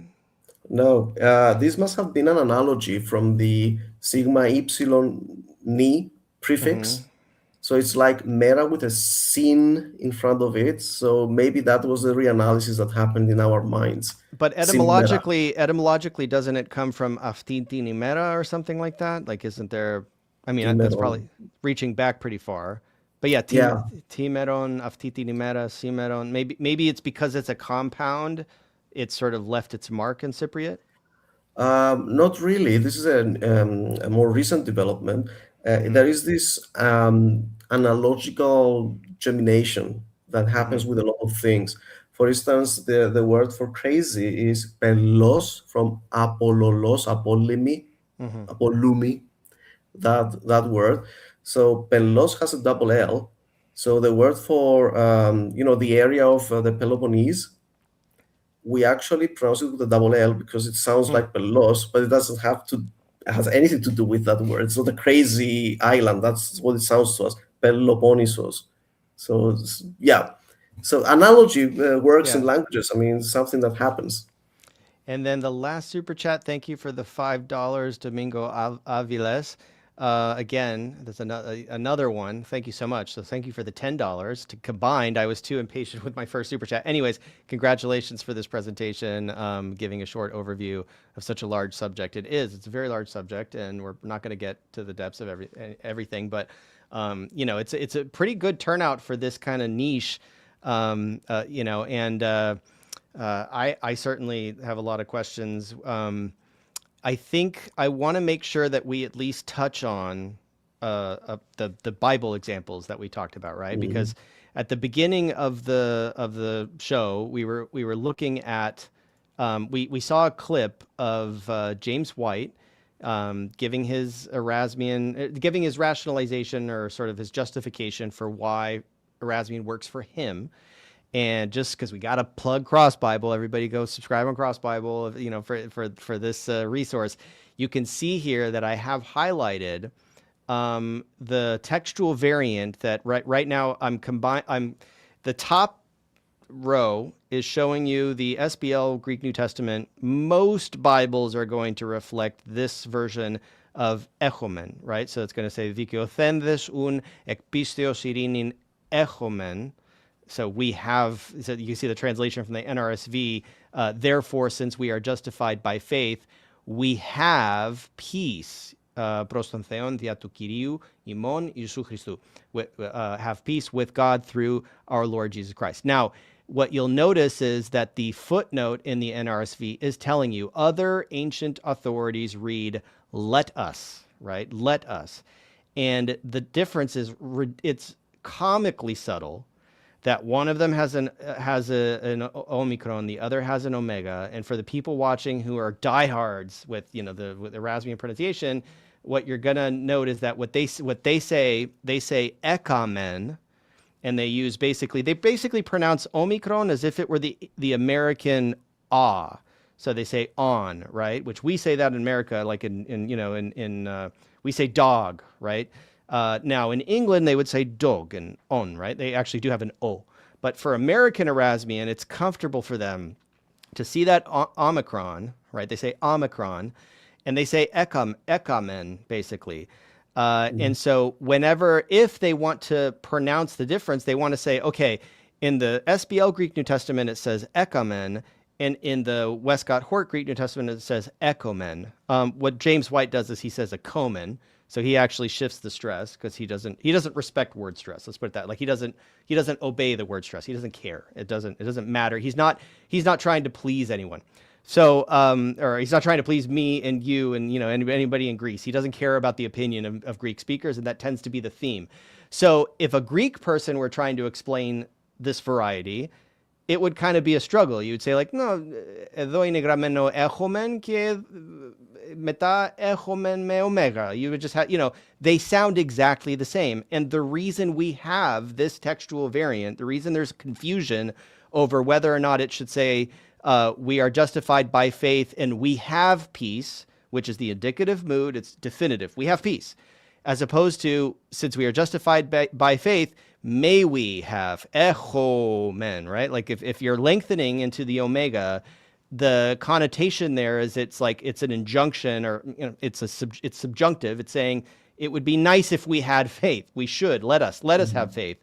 And the reason we have this corruption, or of the text, we don't know what it originally said. We think Paul probably said in the indicative mood echomen with the omicron, and that's because there's textual evidence.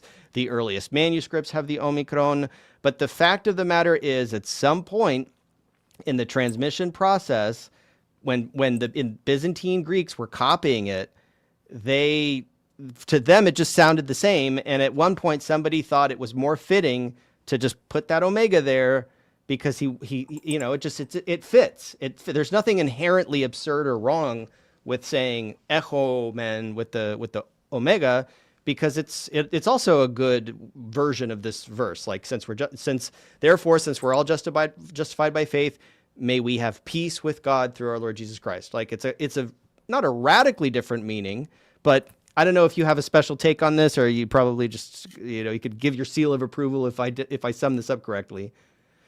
That's totally correct. It's that's the source of confusion in the variants we observe. It's because they were pronounced the same. They're homophones. They were homophones at the time. Hence, the two versions.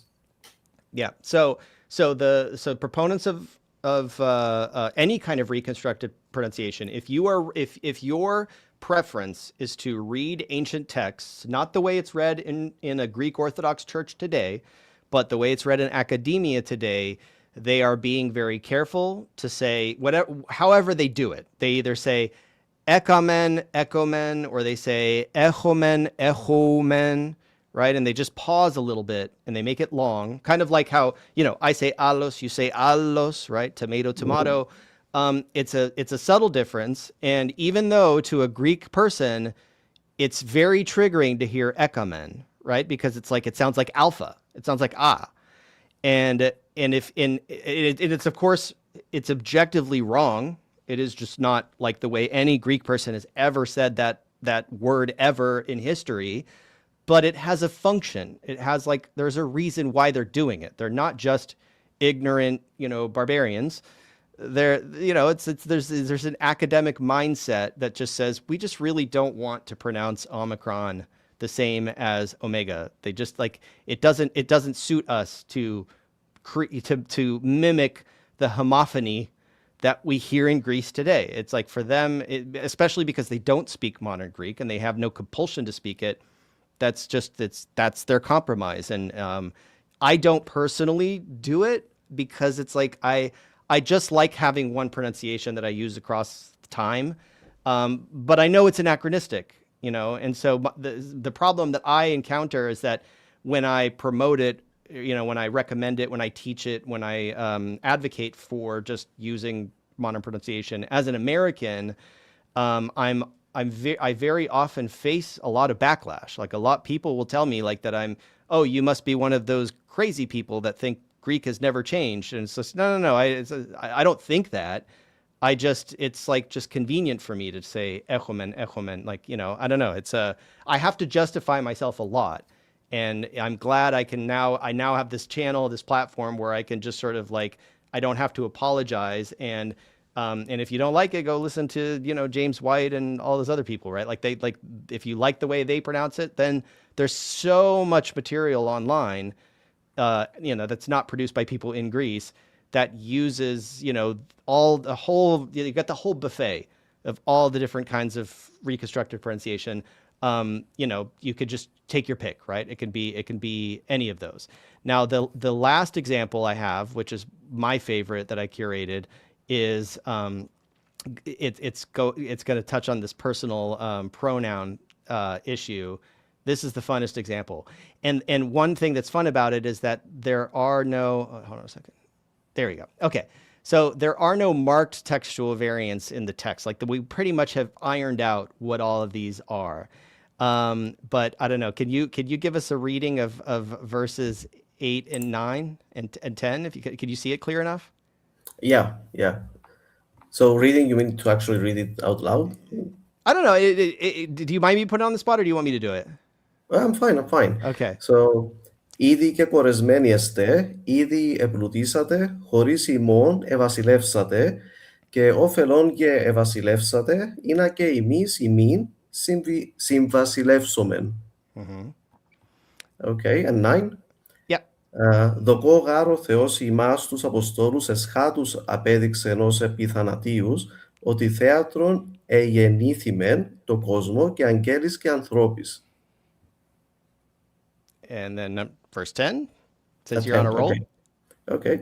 Ημείς μωροί δια Χριστό, ημείς δε φρόνιμοι εν Χριστώ, ημείς ασθενείς, sorry I'm laughing, ημείς δε ισχυροί, ημείς ένδοξοι, ημείς δε άτιμοι. Oh Yes. my, all the confusion. Okay. Yeah. Sorry, I got a little error there. So the reason this is just so like, I mean, if you were hearing this in church, it's really hard. I have to admit, like, even though I'm an advocate, even though I'm a, I'm a Phil Helene, I'm a pretty diehard. I have to just sort of take a step back here and appreciate how challenging this is. And even though none of these textual variants are marked in the critical text, what you're going to find if you look at any detailed textual apparatus is there are places like this horisimon evasilevsate. There are manuscripts that have horis humon with the ypsilon, which means without you, you have ruled. Now, that's a nonsensical reading.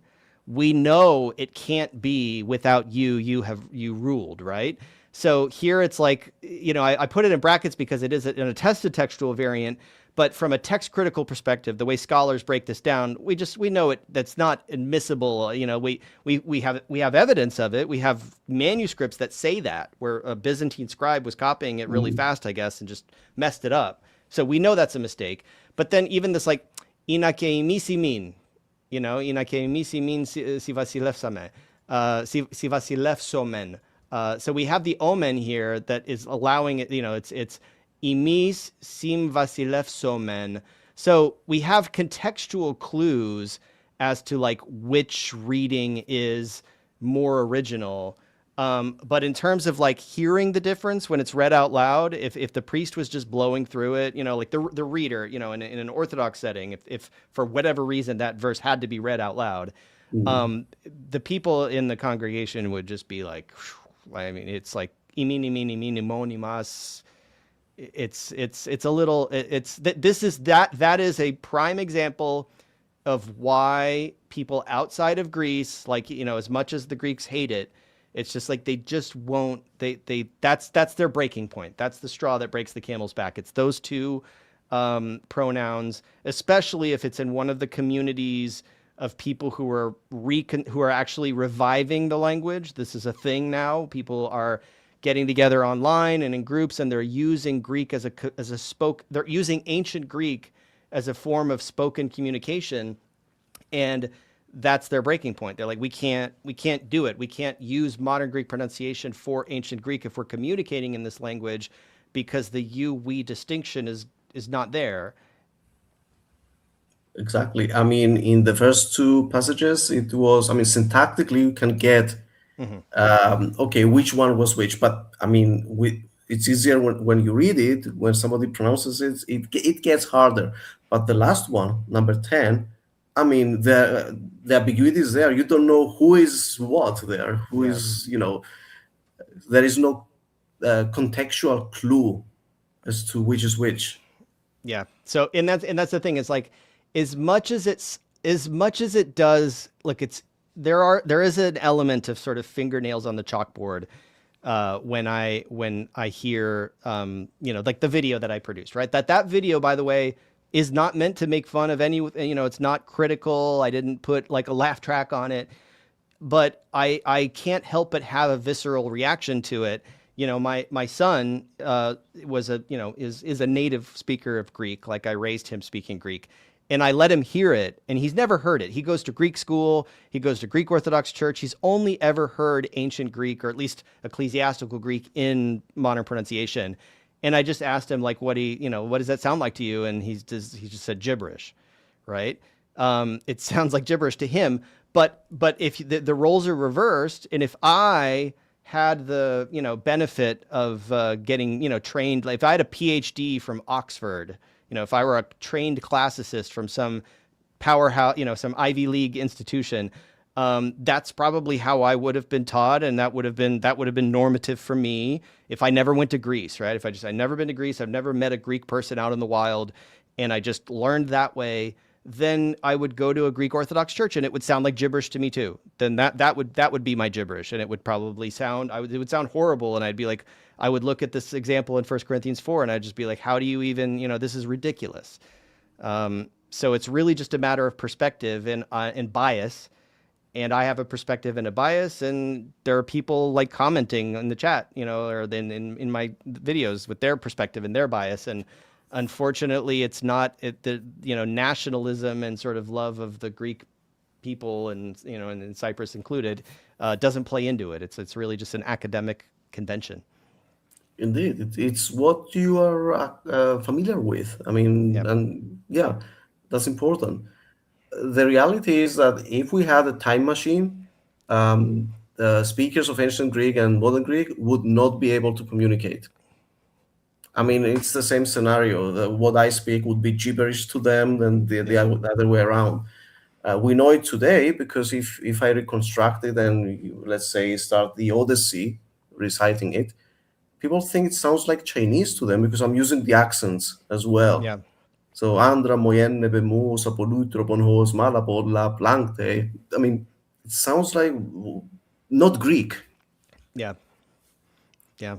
I don't know if you had any other, if there's anything else in your presentation that you feel like that would round off the episode and let a few people slip in chats. I only got to the super chats. There are a few other chats I could get to. If anybody has any last minute questions before we wrap this up, I think we're coming up on the 2-hour mark. So I guess if you have anything to say about tone, we didn't talk about the pitch.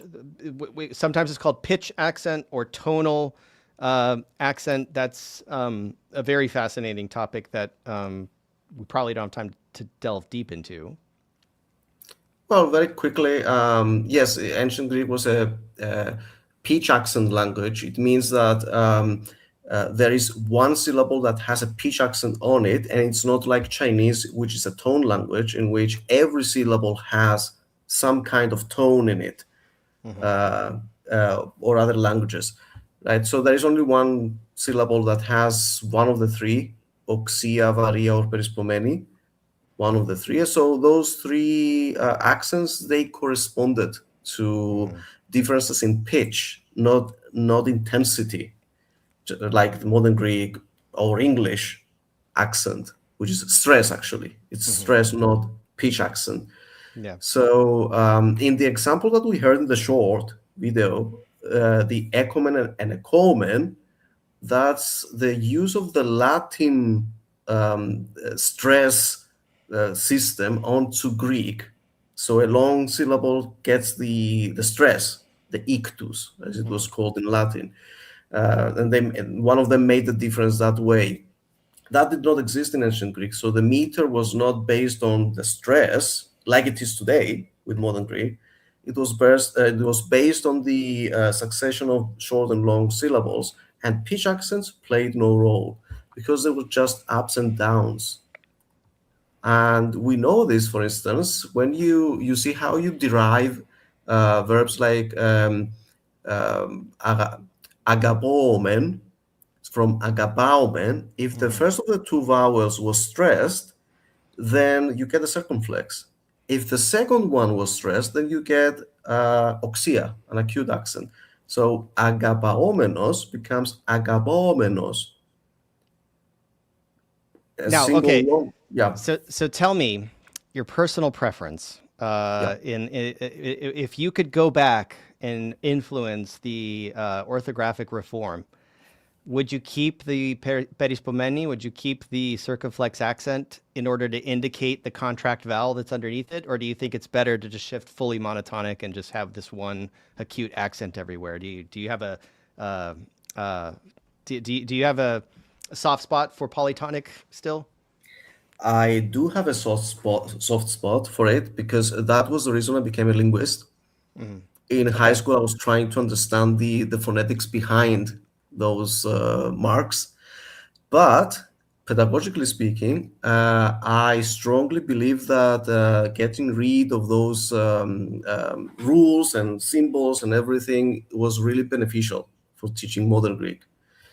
Even though I personally write in handwriting with polytonic Greek, using even varia even, Wow. and υπογεγραμμένη, all of it. I'm using all of it. Yeah. I think that if you can imagine how much time was wasted, was dedicated to learning all those rules that had nothing to do with modern Greek phonology. Yeah. Short and long vowels, and when to use circumflex, and the breathing marks. I mean, you have to memorize a set of words that had dacia, and I mean, it was a lot. Yeah, and for people who don't understand, it's again, I have a feeling most people watching are just people who are already on the same wavelength. But just in case there are people trying to follow who aren't familiar, I could just show one quick example, so this is an alfavitario that I I forced down my kid's throat at night. And this is from, I don't know, the 1970s, right? And this is not traditional polytonic Greek. So what you see here is basically you see like a breathing mark combined with an acute accent, but then here you have an acute accent instead of a grave accent, right? So there are some concessions. This is basically the first wave of the orthographic reform in Greece, where they stopped writing the grave accent here, and actually, no, I think there are grave accents here. I think this is because it's na, actually, but basically this is a gem, like this the archaisms and the weird language you find in here that they taught to kids, that's no longer standard. This is what Greek was written like up until the 1980s, when they just reformed their language and just got rid of this whole thing. Like, they completely overhauled everything to now what's the monotonic spelling system, which is just one acute accent went on multisyllabic words with a few exceptions. And I have to admit that I also, when I started this whole journey of learning, ancient Greek and modern Greek at the same time, right? Like, that was a lot of people tell you not to do that, and that's exactly what I did. And I also wrote in modern Greek. I have just reams of like my textbooks. Like, I would do all of my handwritten exercises in full-blown traditional polytonic script when I was writing in modern Greek, until the point I think I got to a point where when I started texting with Greek people, and I was texting with the polytonic keyboard, and they like, I think I had a friend once who's just like, you got to stop doing that. I mean, just like it's a little too much. You just back off like the polytonic script, just like, cause it's like, I was showing off, I guess, is what I was doing. And, I stopped doing that. But, today when I teach ancient Greek, I teach ancient Greek with monotonic script, because I want my students to be able to type, relatively fast. But your story about that is really interesting, that you actually, that's what got you into it, was trying to figure out polytonic script. Yeah, because I grew up in the transition era between, the polytonic and the monotonic. So I had polytonic books at home, but I was taught monotonic. I was like, I like how it looks. I mean, I was trying to figure out the rules. I sort of made out the rules in my mind when I was in primary school. But yeah, I mean, this got me really into the studying of ancient Greek phonology. Well, and there are Greek, I think I might even have, I have books that are published in standard modern Greek, especially church books, there's a catechism book that I have that's like, it's all standard modern Greek, but it's polytonic. It's like reformed polytonic, no grave accents. But just like that book that I showed you, these are being published now in Greece. Like, they publish these books actively in Greece in polytonic script. And so is that, I also have questions about diglossia in Cyprus, which is a fascinating topic, because you do have more or less full-blown diglossia there, right? And because we've been talking about Cypriot Greek in this episode, and I think a lot of people might not realize what we're talking about. Can you explain this, like, really in a nutshell, what diglossia in Cyprus is like? So diglossia means, first of all, the term, it means that you speak something at home and in private conversations, not in formal settings. You speak one variety, it's called the low variety, and in formal settings, in the public domain, etc., you use another variety which is not your native. So the high variety is the standard modern Greek, and the low variety is the Cypriot Greek. Those are terms used in linguistics, sociolinguistics, high and low. So that's diglossia. You grow up speaking one thing, but you learn another thing at school. Now, so they are proximal varieties, but they have differences. And then before the abolition of Katharevousa, were you also in a state of diglossia where you would learn Katharevousa, but then, like, was it triglossia at that point? Well, diglossia in the sense of having, again, a high variety. That high variety was Katharevousa. Okay. So the archaic form. So after 1976, when it was abolished in Greece and therefore in Cyprus as well, we always follow. They got rid of their diglossia. We just switched to another kind of diglossia with demotic becoming the high variety in Cyprus, and the low still being Cypriot Greek. And so in terms of terminology, in Greek, you would consider like it would be Kypriaki dialektos tis Ellinikis glossas. Like, what's the official kind of distinction between what you would call, how you would define, or how you would, the term you would use to refer to what we call Standard Modern Greek, SMG, and then the Cypriot dialect? Like, what's the terminology? Well, as a linguist, I use exactly what I use in English, but in Greek. So it's Cypriot Greek, Kypriaki Elliniki, and Standard Modern Greek, but actually it's not really standard. We say common Greek. So it's Koine Nea Elliniki. Okay, so these are the terms. Okay, and then so for you, because this is a pet peeve of mine, and I don't even know, maybe I should just stop making it a pet peeve of mine, but like when I hear people advertising for like, take my course in Koine Greek, or like, let's learn the Koine Greek alphabet, right? There's nothing in, or like, what's the Koine word for, let's learn the Koine word for love, agape, right? And they say Koine in that, with that pronunciation, they say Koine, not Kini, to refer to biblical Greek because they want to sort of wall it off. They want it to, it's almost like a marketing term, because they know that there are people who want to learn the language of the Bible, and if they just advertise it as just Greek, then people will get confused. Like, well, what kind of Greek, right? Sometimes they call it biblical Greek, but then they realize, well, but it does extend beyond the Bible, so it's not really appropriate to call it biblical Greek. So they call it Koine Greek, and then Koine for short. But the thing that gets to me about it is that, like you said, you refer to modern Greek as a common. It's Koine Neo Elliniki, right? And the idea of like, I'm gonna watch a video about the Koine alphabet or the Koine Greek alphabet is kind of just ludicrous, because it's like, well, how is that different? You know, it was still the same alphabet in the Attic period. It's still the same alphabet in the modern period. So like, I just dislike the term Koine, the way it's used as a substitution for what is effectively biblical Greek or Hellenistic. The Hellenistic, you know, I Ellinistiki Kini dialektos would be the official term. And I usually call it Hellenistic Greek. Like, I don't call it Koine Greek, because there's like the Byzantine Koine, there's the modern Koine, like all of these are sort of, you know, like Koineization is a linguistic term. I don't know. Do you think my pet peeve is justified, or do you think I should just relax?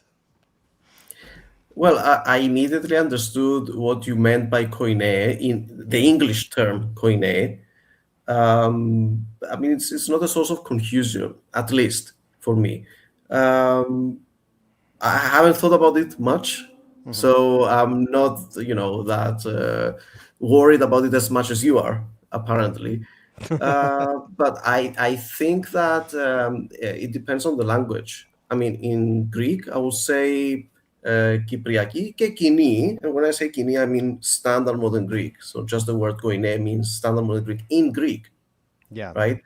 But it depends on the language. I mean, there is this theatrical play in which some Irish people in a school, they are learning Greek and Latin. So when they say Greek, they actually mean ancient Greek. And I know that's the case in English. Most of the times they mean ancient Greek. So we are translating that into Greek, but it didn't make sense to say μαθαίνω ελληνικά και λατινικά. It should be αρχαία και λατινικά. So it's just different terms in different languages. Now, and that brings me to the point that in Greece, there seems to be a very strong binary between Ελληνικά or like Nea Ελληνικά and Archea Ελληνικά. And what a Greek refers to when they refer to Archea Ελληνικά really is a pretty big umbrella, whereas outside of Greece, there tends to be more distinction broken down between the archaic Greek versus classical Greek versus Hellenistic Greek. Do you think that binary distinction is helpful for Greeks for like the purpose of continuity, or do you think it's like imprecise and ultimately maybe not that helpful to have a binary? It's the latter. It's both imprecise, but also not helpful. In what respect? For instance, there was this high school student from Cyprus who sent a letter to a linguist, Yorgos Bambiniotis, who has this TV show about language. And he said, why do we say in Cyprus, I don't know, agapose and not sagapo? So why is the pronoun following the verb and not before the verb? And the answer was wrong in saying that, well, in Cyprus you preserve ancient Greek syntax because that's what they did. Well, that's what they did in ancient Greek, and he meant the Attic, the classic Attic. I love you. I love you. That word order. Boom, boom. Yeah. Agapose. Yeah, that's the standard in Cypriot Greek. In the indicative, it's esse agapo. In the negation, it's it changes regarding. Anyway, the problem is that in ancient Greek it was not the case that it was always after the verb.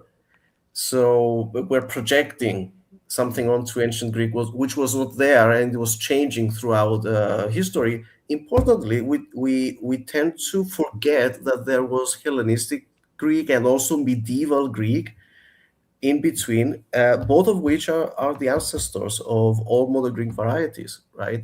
So if you want to find the phenomenon of modern Greek, you have to go to Hellenistic or even better, medieval Greek to understand modern Greek varieties, not ancient Greek. It's completely different structurally speaking. So this phenomenon actually reflects medieval Greek variability in placing this pronoun, and we just fixed it in a way in Cypriot Greek, in another way in Standard Greek. So that's the side effect of thinking in binaries, ancient Greek and modern Greek. No, really, there are in between stages that are more important for understanding the state of affairs now with modern Greek varieties.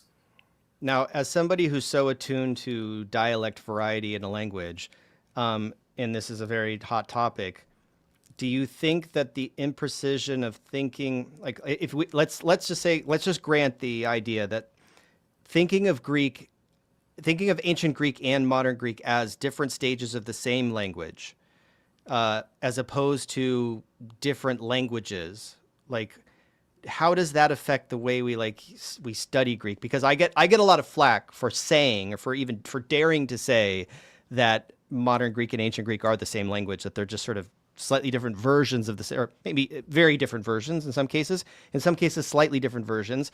But my emphasis on the continuity of the two languages really triggers people. It triggers people outside of Greece, not in Greece. In Greece, people love it, but outside of Greece, people really hate the idea. Like they really, they think it's counterproductive. And I'm just interested in your perspective on that. Well, you are right in saying that there is this continuity, of course. I mean, modern Greek did not just appear. It's the evolution of Hellenistic Greek, specifically. Yeah. There was major restructuring of Greek during the Hellenistic era. So I would say that what we know and study as classical Greek, all those varieties of classical Greek, not just Attic Greek, they are grammatically speaking, and in terms of pronunciation also, very, very different from what we know from Hellenistic Greek onwards. So in that respect, linguistically speaking, it's a dead language, of course. A dead language is a language without native speakers, right? In that respect, is a dead language. Yeah. But of course, is the ancestor, the ancestor is Hellenistic Koine, but before that, it was ancient Greek, the various varieties of ancient Greek. So continuity, yes. Same language is a political statement. I mean, in Greece and in Cyprus at least, you have to say it's the same language. Yeah. If you don't, then that creates problem. And, Like, and what you do have you to mean? say, and you have to, because that was the thing, is you were pointing out that Homer really sounds foreign, especially if you hit the dactylic hexameter or prosody, and if you add the pronunciation layer, then it just becomes completely unintelligible. But what you're saying is you can't say Homer was written in a different language, right? Yeah, you cannot say that, no. I mean, linguistically speaking, you can say that it's a different grammatical system, which it is. I mean, what is a language? If you think about it linguistically, a language is a lexico-grammatical system.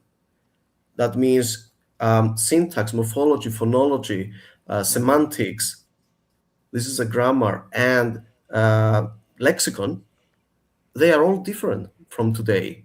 You can see the continuation, that's evident, of course, but as a lexico-grammatical system, Homeric Greek is vastly different from modern Greek. I mean, even with modern Greek pronunciation, it's hard to understand Homer. Yeah. It's much, much easier to understand the Bible relative to Homer or relative to Thucydides. Yeah. Much, much easier. So, yeah.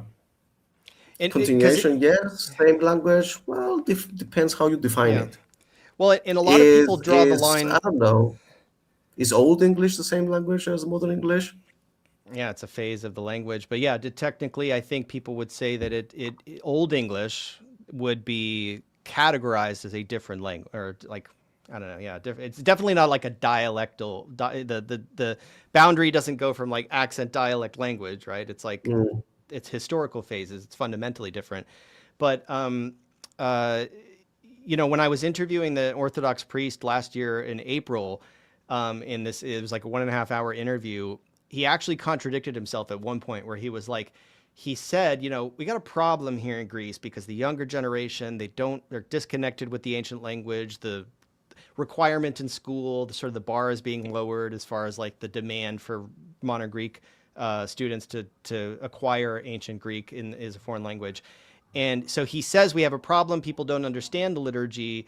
But then he also, like later on in the interview, said, well, it's the same thing. It's just like the syntax is a little different, but all the words are the same. And so, but from his perspective, I mean, he was reciting the Bible and the liturgy and John Chrysostom, and it was just rolling off of his tongue. And it's very, very, like, you can tell that it's like, for him, of course he understands it. But I think that that class, like the liturgical, class, the clergy, it's in some way they're kind of disconnected. Like they can't put themselves in the perspective of somebody who just doesn't get it, who just doesn't understand it, the language. And for them, it feels like a foreign language. But then the idea of actually like declaring it a foreign language is it's heresy. It's like, kind of like cultural or like a political wrong thing. It's heretic, indeed, to do that. But yeah, the reality is there. You have problems understanding it if you're a native speaker of modern Greek. So, yeah. Well, and a lot of people draw the line at the infinitive. They say, okay, the loss of the infinitive was the breaking point, or that's the straw that breaks the camel's back, and it's no longer the same language once you don't have an infinitive. But then it's like, okay, well, they got this Black Sea coast Romaica infinitive happening. Like, does that mean that it's ancient Greek? Like, I mean, I can't understand a word of that. it's really hard. It's, I'm fascinated by it. I would love to study it and learn it. But, the interesting thing is, like, when I teach Greek, I do teach modern Greek, but I'm constantly hearkening back to, I'm like drawing from Katharevous. Ultimately, all of the students that I have that are studying Greek with me, they want to read the Bible. That's usually their target. That's why they sign up. But I sort of take them on this detour through modern Greek because it's very useful. I find it very useful, and I try to show them why it's useful. But a lot of the pushback I get of people who are like, I don't really want to deal with that whole spectrum. I get it. And I think a good example would be like, well, do I need to learn Cypriot in order to acquire standard modern Greek or like understand it better? No, not really. Would it be great if I had the opportunity to like take classes and like learn Cypriot? Like, would it enrich my understanding of the sort of the underlying structure of the language? And like, yeah, it would be great. I'd love it. I just don't have time for it, or I don't have the resources to do it. I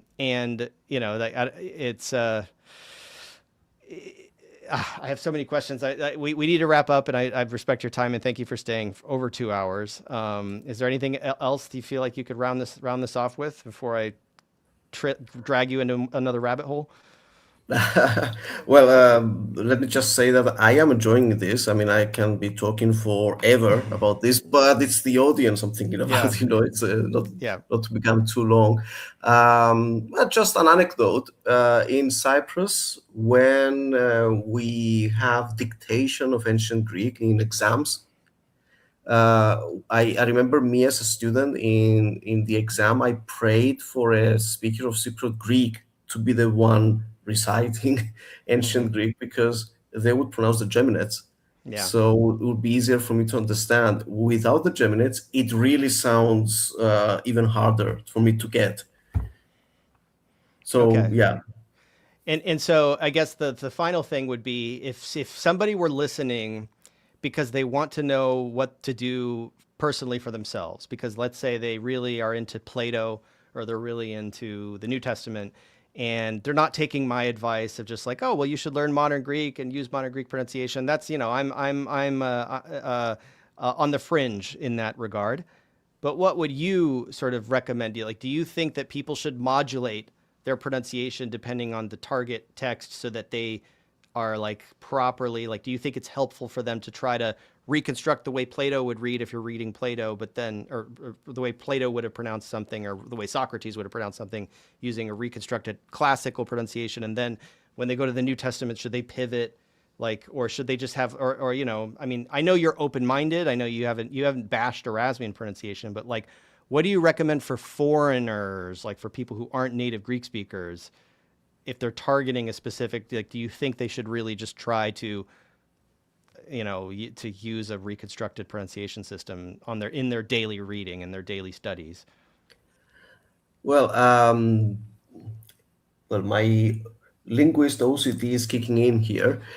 Well, that's what I do. I try to pronounce it the way I suppose it was pronounced at the time, but this does not give me much, so many benefits that they weigh out the effort that I make. So yeah, in some cases it makes sense that this was pronounced like that at the time, so that's why this text says this. But that's very rare. Usually that's in a meta-linguistic comment, or the example with the Creon that you mentioned with Michail Grammatikos. I mean, you have to know the pronunciation of the time to make sense of what you're reading. But in general, I would say just go for whatever makes sense to you. I mean, any system that can help you differentiate things or not, depending. If you want to, let's say, learn modern Greek while learning ancient Greek, then maybe combine the pronunciation, just use one pronunciation for everything. It depends what you want to do with it. So there is no right and wrong. Just know that there is this reconstructed pronunciation for every period. You can go and search for it if you are interested, but there is no prescriptivism coming out of me, really. Yeah. So if you want to search for it, I recommend Vox Graeca, Sidney Allen. This is pretty much like the authoritative manual for reconstructed Attic pronunciation. If you're targeting a biblical pronunciation, Benjamin Cantor has a shorter volume, short guide to the pronunciation of the New Testament with his longer volume to accompany that. Those options are available to you, or just go with modern Greek and then learn about the you still have to be aware of the historic pronunciation, whether or not you use it on a daily basis, and whether or not you read silently with that or out loud with that. That's personal preference, but I personally prefer to just stick with modern Greek, and that makes me an outlier. It makes me kind of like a cultural heretic in my side of the woods, but that's what I prefer. So thank you everybody for your comments and super chats. Please make sure you like this, and this was great. We did go a little longer than I planned, but I just couldn't help it. I'm sorry. I have no discipline when it comes to time. It was too enjoyable not to have this long. Yeah. All right. Well, thank you everybody, and hope you learned something. Bye-bye.